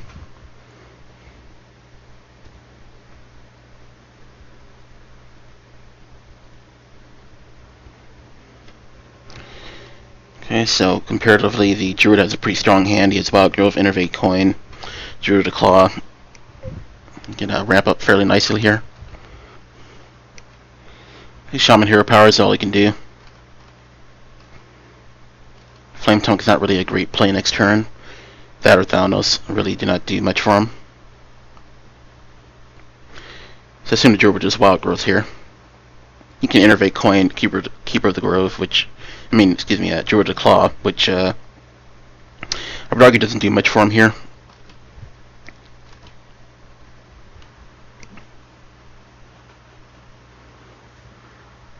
Okay, but he's going to do it.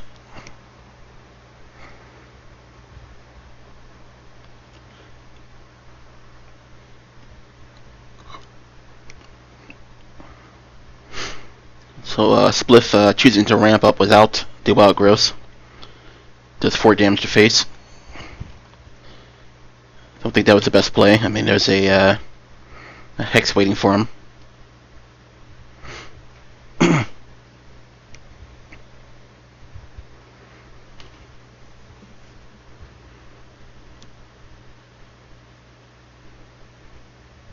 Okay, pretty simple.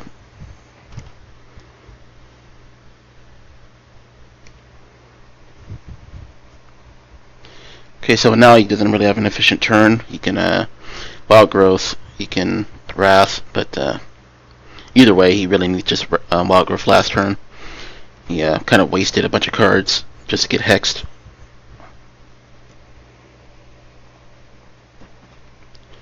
So I think now we're going to see a Totem and Flame Tongue. Okay, there's the Taunt Totem, there's Flame Tongue. Okay, so the Shaman taking control of the board. Okay, so a lucky Innervate draw allows him to play Ancient of Lore. Looks like he instead will go for Wrath. We'll see.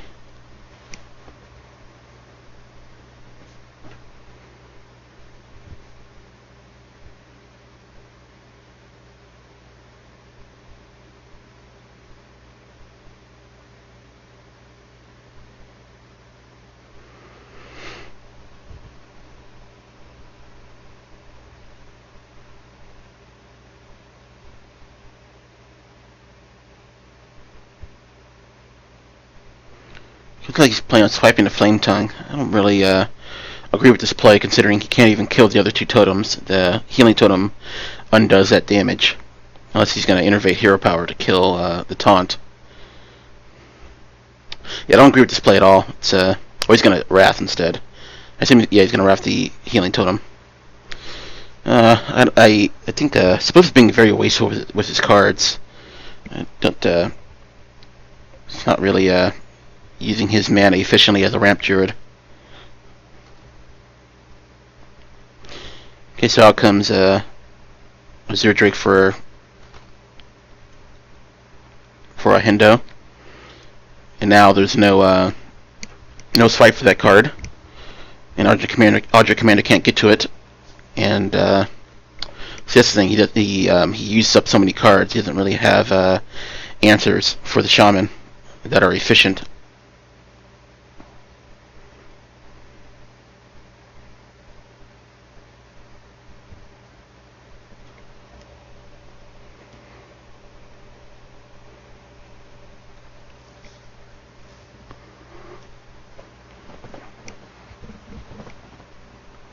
Okay, so out comes Azure Drake. Draws a Violet Teacher.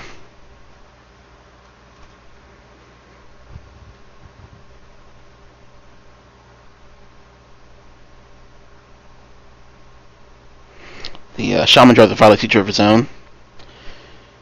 Looks like Violet Teacher Lightning Bolt is the best play here. And he does.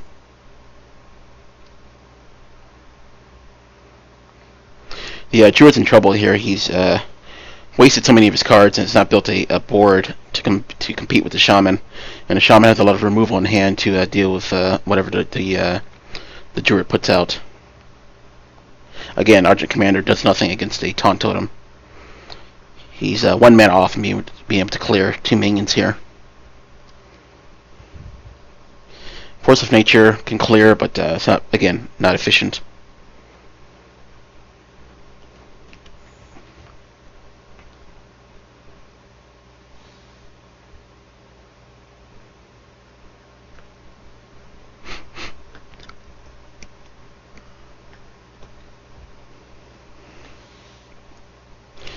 I mean, Ancient of War is probably his best play, although that can be treated fairly easily.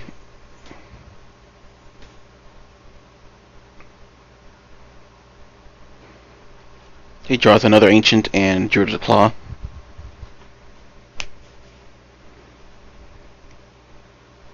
Shaman gets a Firely.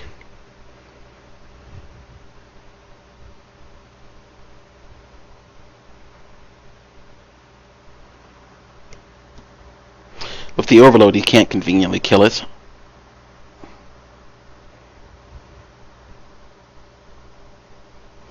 But he can at least do 3 damage. Oh, he's gonna go face instead. Okay, just gonna go around him. With Bloodlust in hand, I mean, you can clean up pretty nicely here.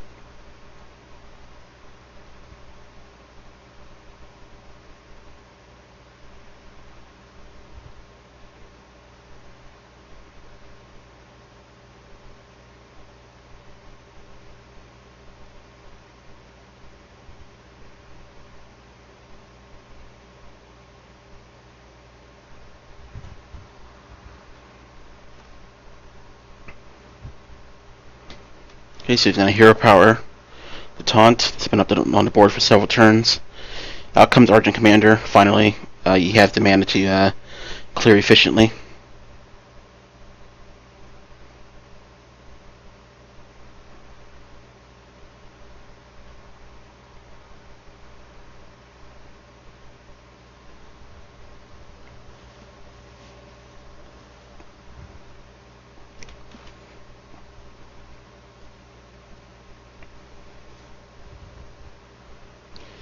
Okay, look at the Shaman's going to put out the second Violet Teacher. And probably Rock Biter. Probably doesn't want to damage the, yeah. He's going to protect the Violet Teacher by Rock Bitering himself. Create some more tokens on the board. Got spell damage to him as well. So Bloodlust will clean up next turn if the Druid doesn't do something about this board.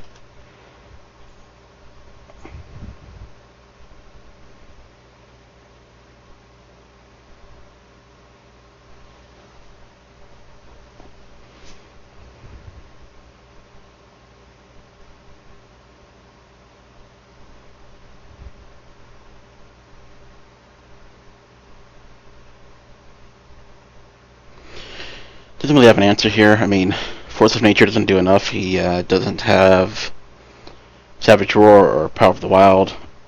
Rag will do nothing. This looks like a game for the Shaman. Healing for 5 doesn't do enough either. You can put up a Druid's Claw for taunt, but I think even then, the Bloodlust will be able to get through.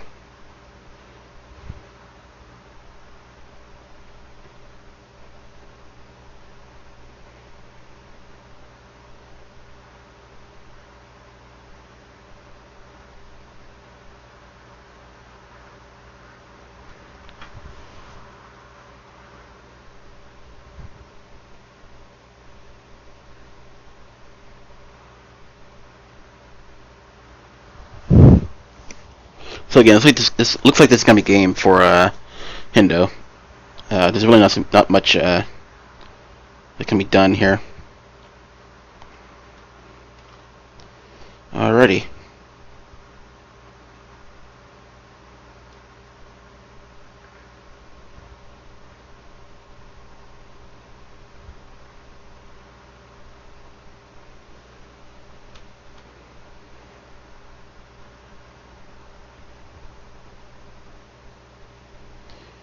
So I mean, again, Bloodlust takes care of this board. It's a very simple play. Doesn't need Lightning Storm.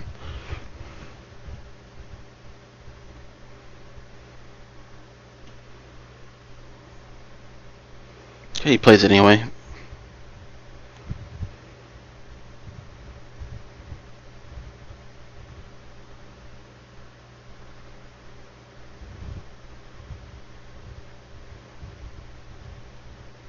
Okay, so out comes Bloodlust.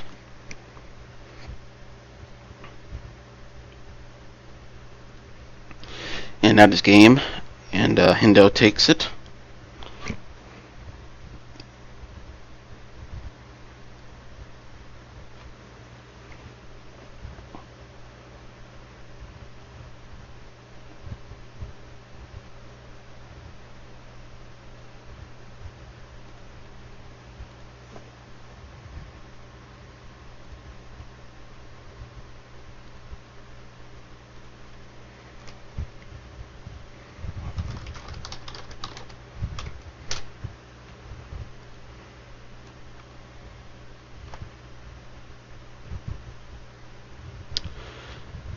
One second here, guys. Okay, so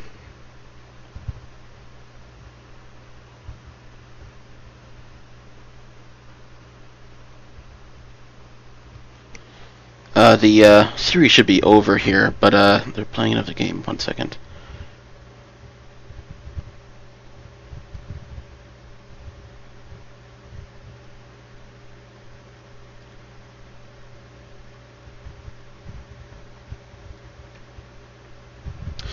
Guys, we'll be right back.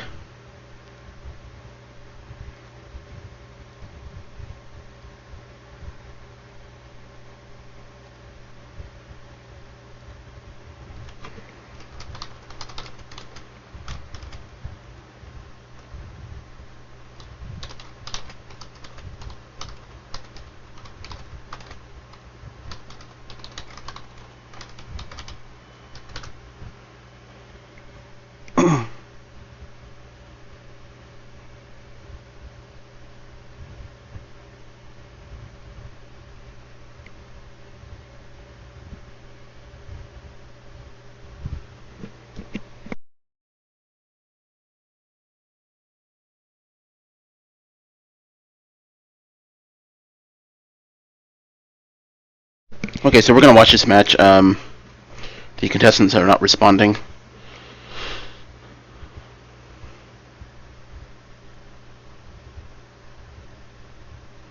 Okay, so Earthshock for Leper Gnome from Hindo.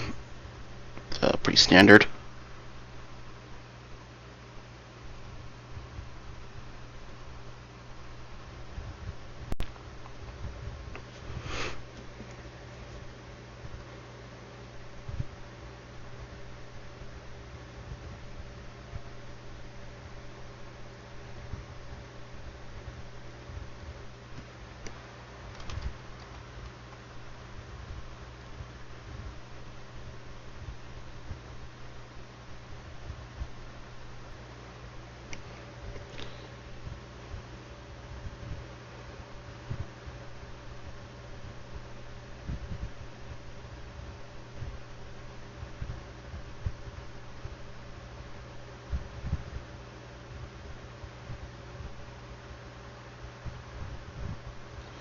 Okay, so decides to go Wolf Rider instead of the Animal Companion. Spliff as the Hunter.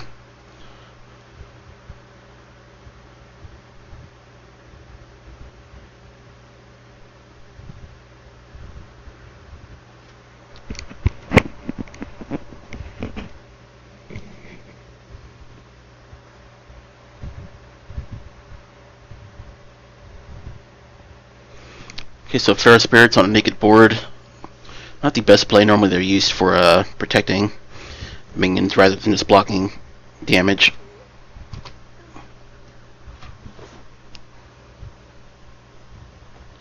So the Hunter can clear with Eagle Horn and the Wolf Rider. Looks like he might flare first.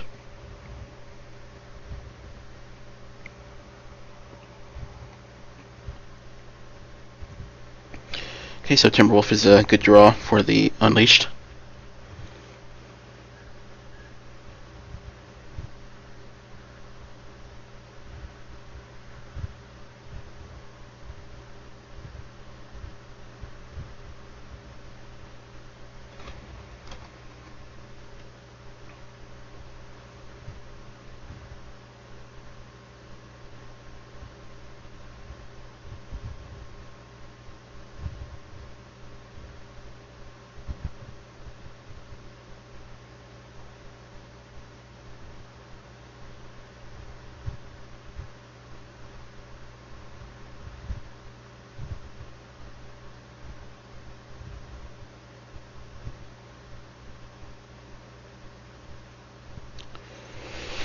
So the shaman looks like he's going to coin out the Unbound,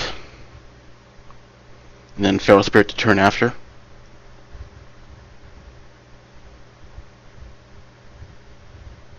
Okay, that's what he does.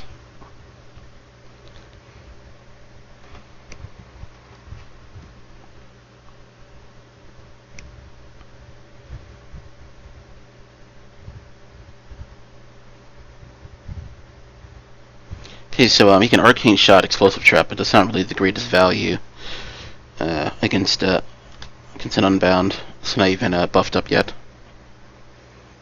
Probably better off just playing Animal Companion.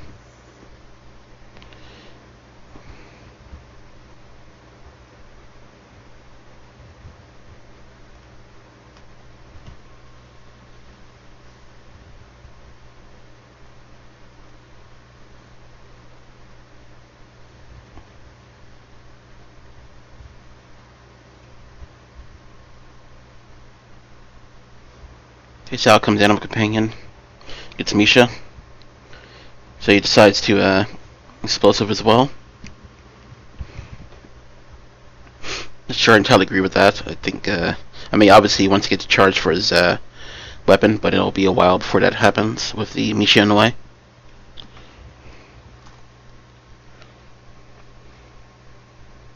I guess he's assuming that he'll use Overload removal, which it looks like he might with Lava Burst.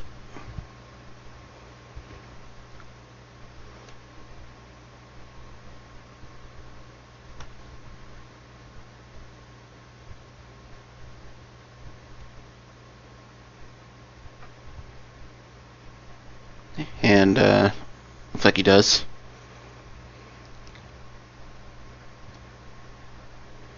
Okay, goes face, triggers the Explosive Trap.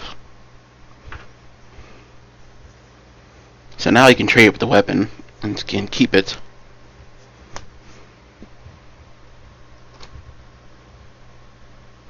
Okay, so just Hero Power for the Shaman after that.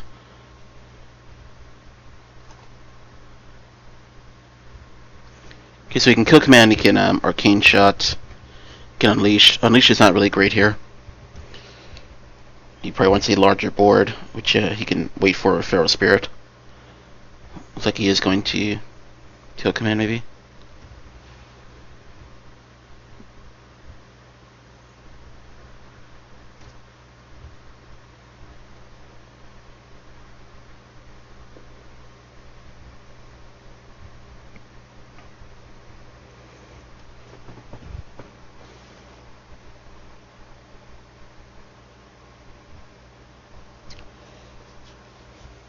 I think the best thing to do would be to just either kill command or attack the Unbound, then Hero Power and pass. Using Arcane Shot against the Searing Totem is not great value.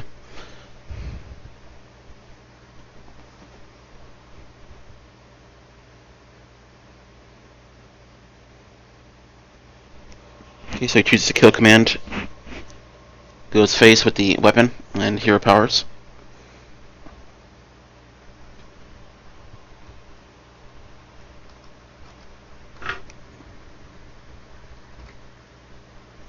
Okay, so a Zero Drake for the Shaman. He's overloaded, so the only thing he can really play is the Violet Teacher. Feral Spirit doesn't do much here, so probably not a good idea to play that. And he doesn't want to keep the Overload on. He wants to be able to actually play his mana. Okay, so he looks like he's got a Feral Spirit anyway. Seems strange. I think Violet Teacher is the better play. Okay. I don't agree with that play. Makes so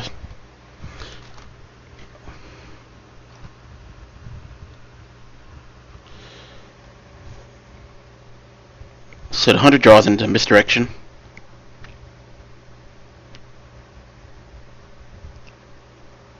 He may want to Arcane Shot one of the Feral Spirits beforehand, though, or he can do it after. It doesn't really matter the order.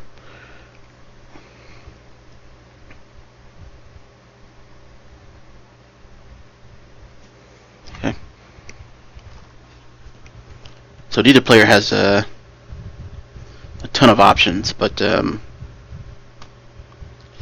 so use the Searing Tome to trigger the misdirect.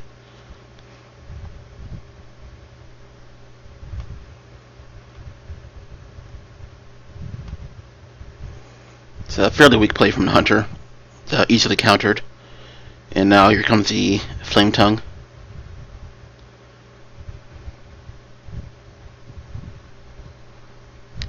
So the Hunter has Unleashed, but he doesn't really. He has a Timberwolf to help and Arcane Shot, so he can clear the board. But it's not the obviously not the greatest use of Unleashed for him.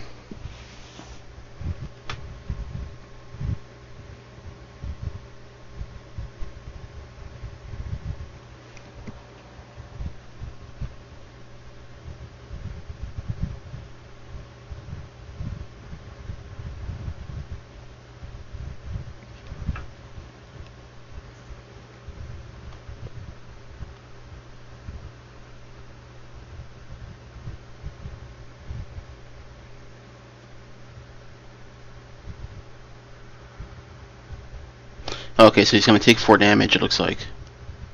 Interesting. So this is going to go face with the dogs.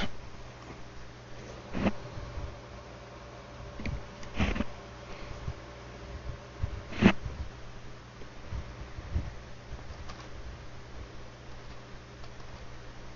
course, the Shaman can clean up with Lightning Storm.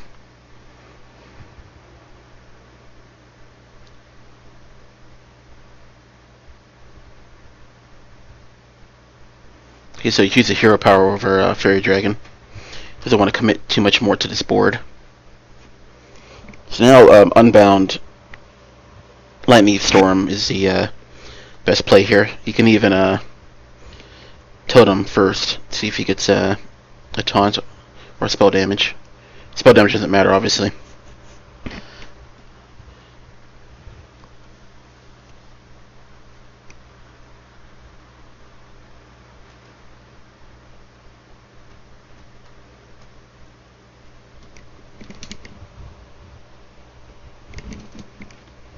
Okay, he gets spell damage.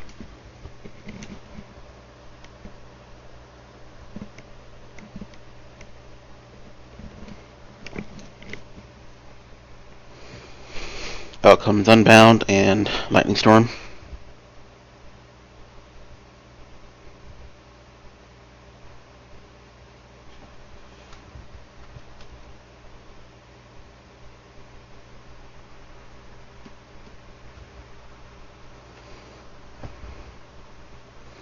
Okay, so Fairy Dragon on Hunter's Mark. Not an exciting hand for the Hunter.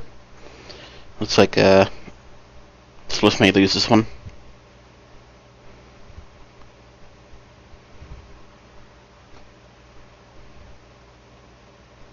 Okay. Alrighty, with the Rock Biter in hand, that's a game, and he just drew a Lightning Bolt, so that secures even further.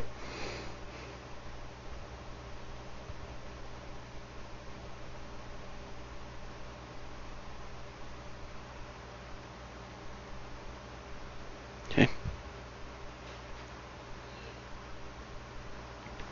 Alrighty, and Hendo takes this game.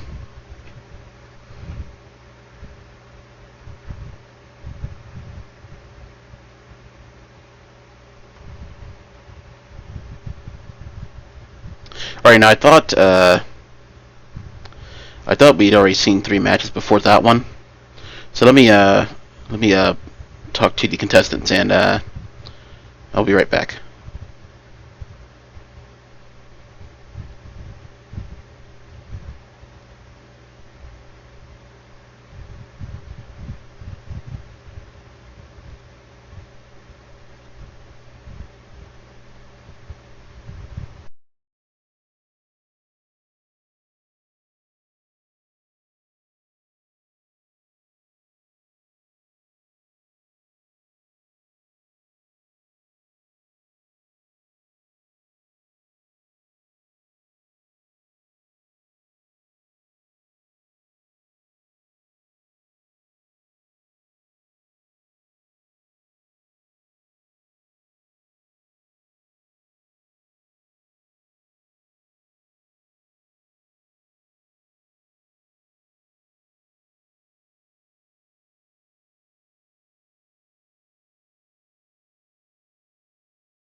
Okay, doesn't seem they're checking their messages that I sent them.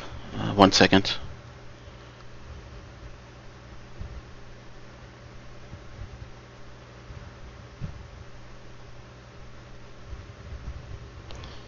Okay.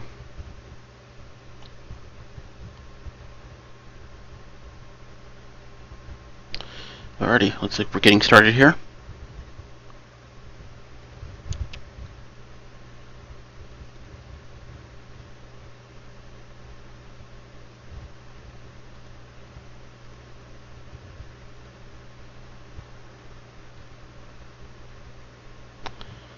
Okay.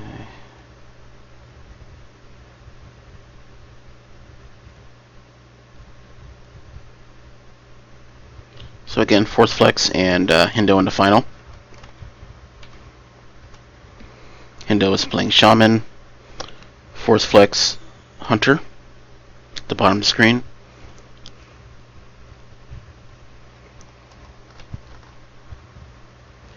Okay, so out comes Fairy Dragon for Hunter.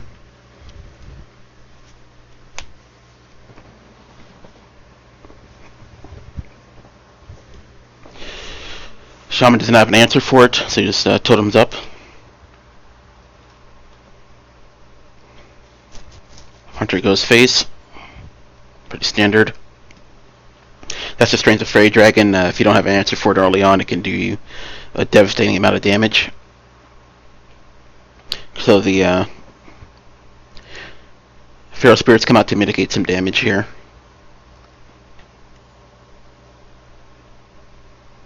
Okay, so Eagle Horn Bow allows him to clear the taunts. The Fairy Dragon has put in a lot of work for the Hunter already.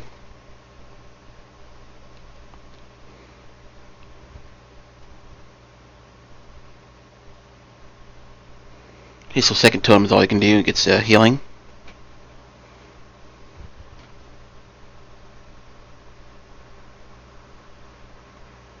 Out comes Leper Gnome Hero Power.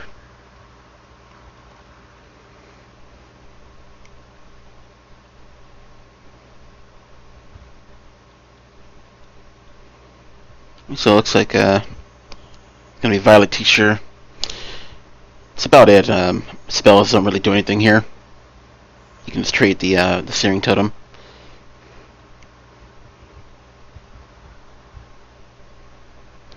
Okay, so he's gonna Rock Biter Face to get a token on the board. Just making a better unleash for the Hunter.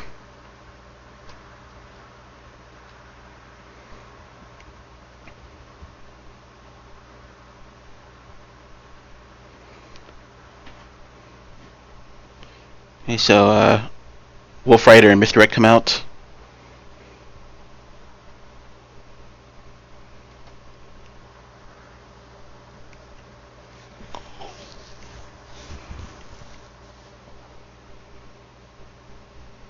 Okay, simple trade there with the token. Okay, so he's going to test the secret first before playing his Zero Drake.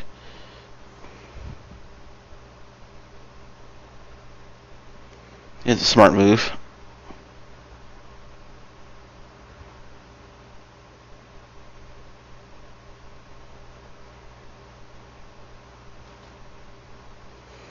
Okay, so that Hunter draws Leroy. Plays Arcane Golem.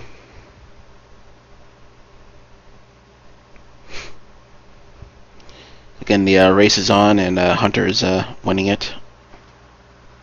And with Leroy in hand, this game is pretty much over next turn.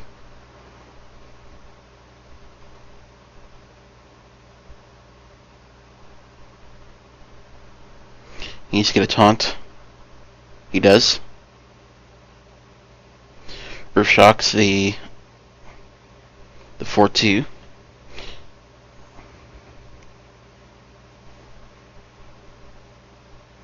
Okay, so it's still lethal with the kill command.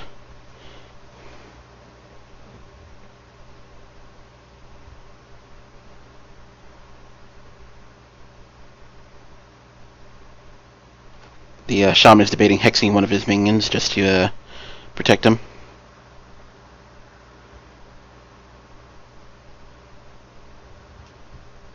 Okay, and he hexes one of the tokens. Okay, so I don't think that'll be enough.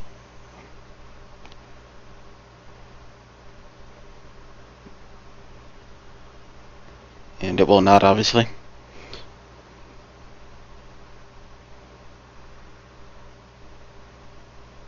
Okay, so first game goes to Force Flex. Again, Face Hunter cleaned it to competition pretty easily.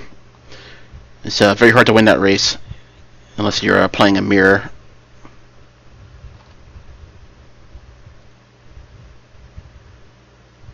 Okay, so the second match is gonna begins shortly. Alrighty.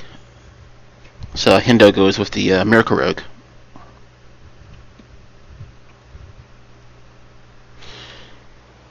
Okay, so he gets an Auctioneer up front, Zero Drake. Gonna get rid of the Zero Drake and Fan of Knives. Okay, got a pretty decent opener here.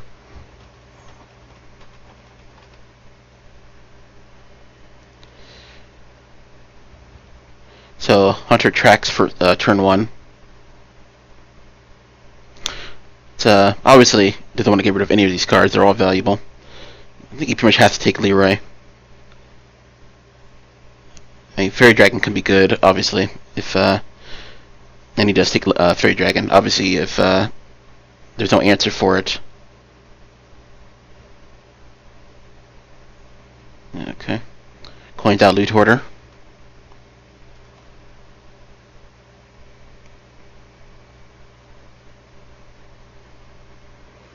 Okay, so out comes the Fairy Dragon, although he should probably play Stone Tusk instead. Okay, now he's going to wait a turn so he can Stone Tusk and Fairy Dragon.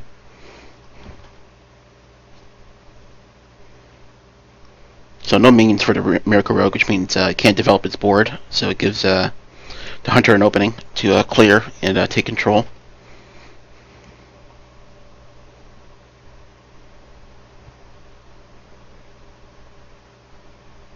Okay, so he chooses to play a Misha instead from Animal Companion.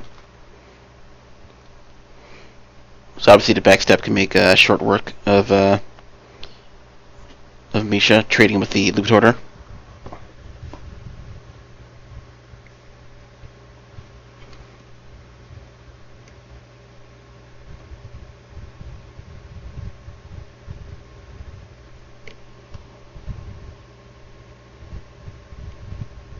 Okay, so draws an SA Agent.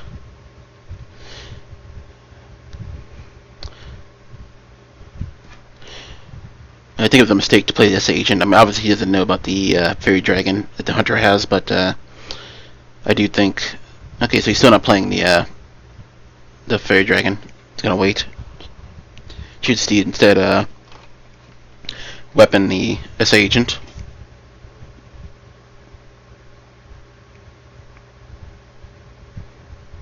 Okay, so the Miracle Rogue is doing very well here. I think the Hunter had a chance with Fairy Dragon to try to take control of the board, but he's instead chose to forego it. See what he can do here. Plays Fairy Dragon. Plays Arcane Golem. Not necessarily a good idea to give Miracle Rogue more mana. But he's trying to get back in this race. Closes the gap fairly nicely. Okay, so Auctioneer double prep, 6 mana. It's obviously very nice for Hindo. Okay, so he's got a free Fan of Knives, but he's gonna instead Blade Flurry, clear the board.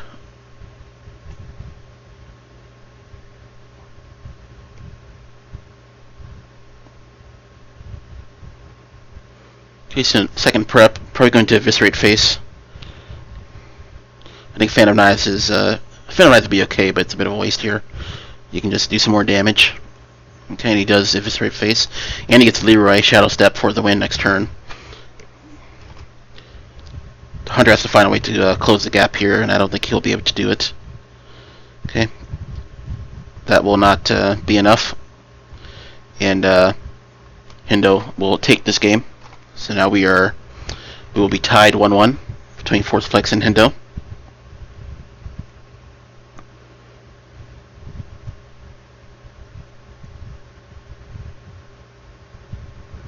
Okay, so Miracle Rogue winning this race against the Face Hunter.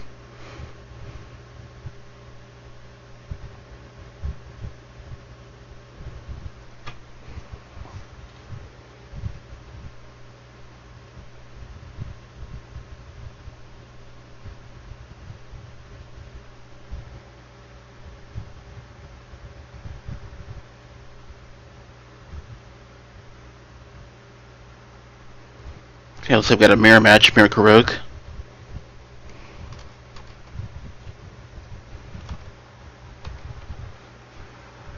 Actually, no, it's looks like Force Flex is actually playing Backspace Aggro Rogue. He gets Fairy Dragon, 2 Loot Hoarders, Deckhand. Very strong opening.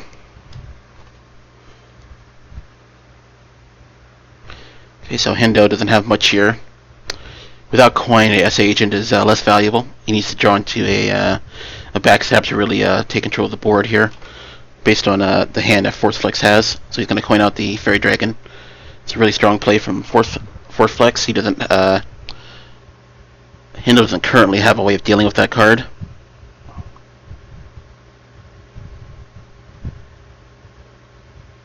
The best he can do here is just hero power. And go face.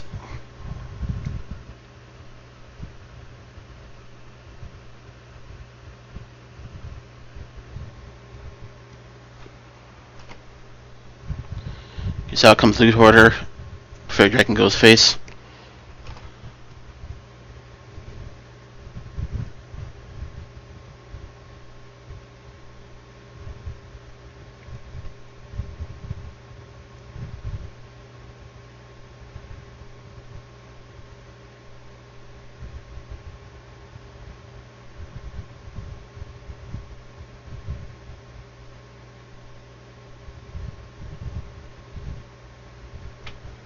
So he's debating shivving. I think what he should do is, I think he should deal with the Fairy Dragon somehow. He can burn to prep. It's not really the greatest value, but the Fairy Dragon could be on the board too long. It's obviously not good for him. He can burn Deadly Poison, which he chooses to do, and he's scared of Fairy Dragon.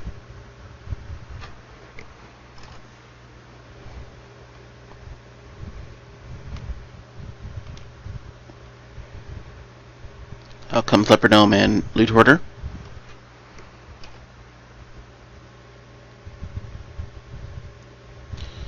Okay, so again, Hendo has no clean way of dealing with the board.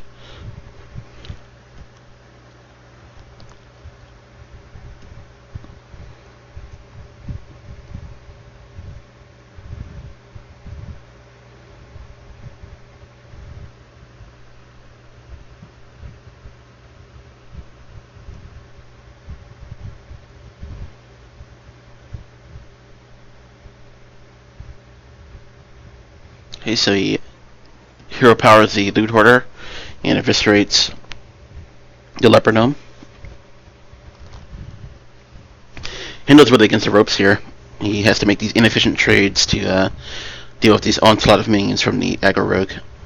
Okay, so out comes both deckhands. It's 5 damage.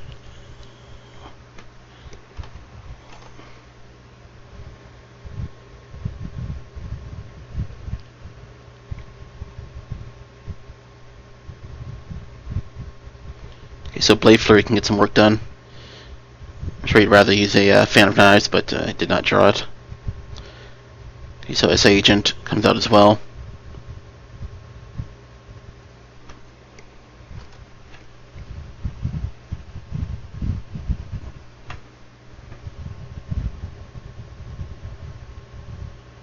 Okay, so here comes Arcane Golem and Eviscerate. Okay, gets him down to 6. Force Flex doesn't have a follow-up here. We'll see if we can draw into one with the Cult Light. But for now, can't really do a whole lot.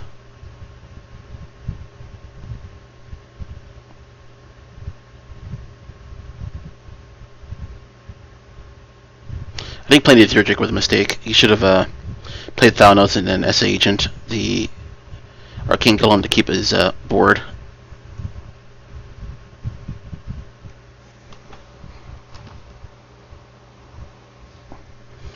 Here comes Cold Light.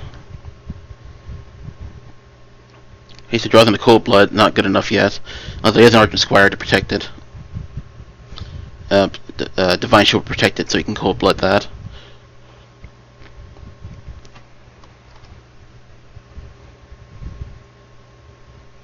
Okay, so not many options here for Hindo. This might be the end of the line for him. He does need to clear the board. He doesn't really have a convenient way of doing so. He's gonna heal for 3 with Farseer. This Agency, Cold Light trades a Divine Shield. I assume he's going to Hero Power the Argent Squire as well. Okay, so he draws Leroy from the Blood Mage.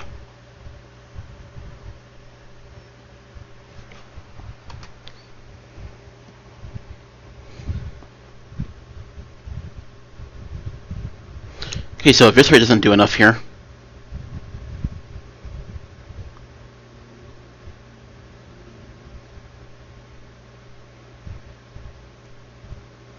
He can defy us and Eviscerate one of the 3/3s.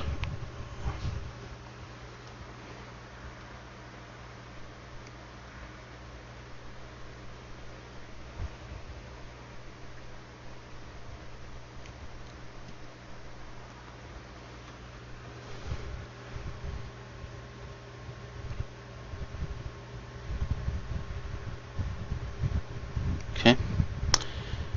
So he whirlwinds the board essentially to allow the Defias characters to trade, but seems like fairly weak play. He would have been better off just going face and waiting, and just eviscerating one of the 3/3s.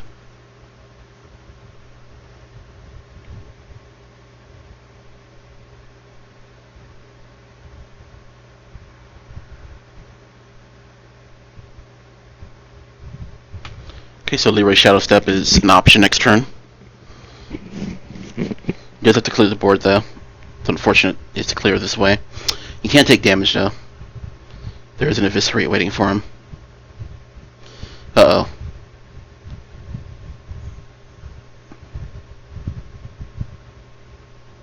He's not sure.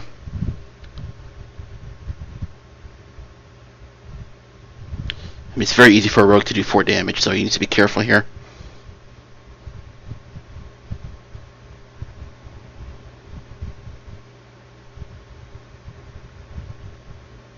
Okay, he takes the damage anyway, so I mean he might Shadow Step. Okay, so that, yeah, so he's going to Shadow Step the Forest here to heal up.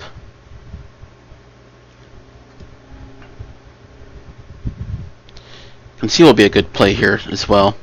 Doesn't conceal. Alright, that's gonna be game. Sat's Blade Eviscerate. Alrighty. And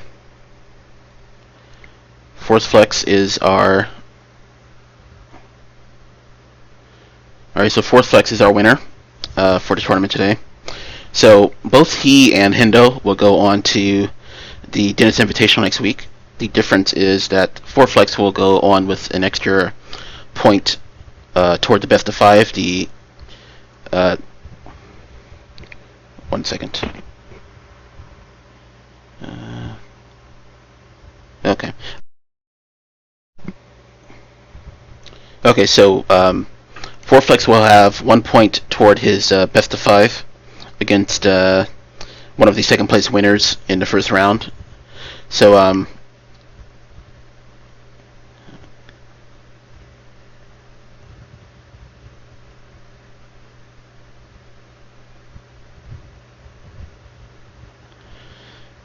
alrighty, 1 second. Okay. So yeah, so Force Flex will have 1 towards best of 5. Hindo is in the finals as well. And next week on Sunday, same time, same place, you will see the top 8 from all 4 Dennis Opens duke it out for the cash prize. First place gets $75 and second place gets $25. please go to StingRaze.com for more information. I'll be posting more information about the tournament this coming week. But make sure you follow this channel if you want to see more of the tournament. 1 second, sorry. Okay. So once again, go to StingRaze.com, follow StingRaze on Twitch, follow the other members of the StingRaze team on Twitch. You'll find the information below the stream. And please spread the word. Alrighty, thank you guys for watching, and have a good night.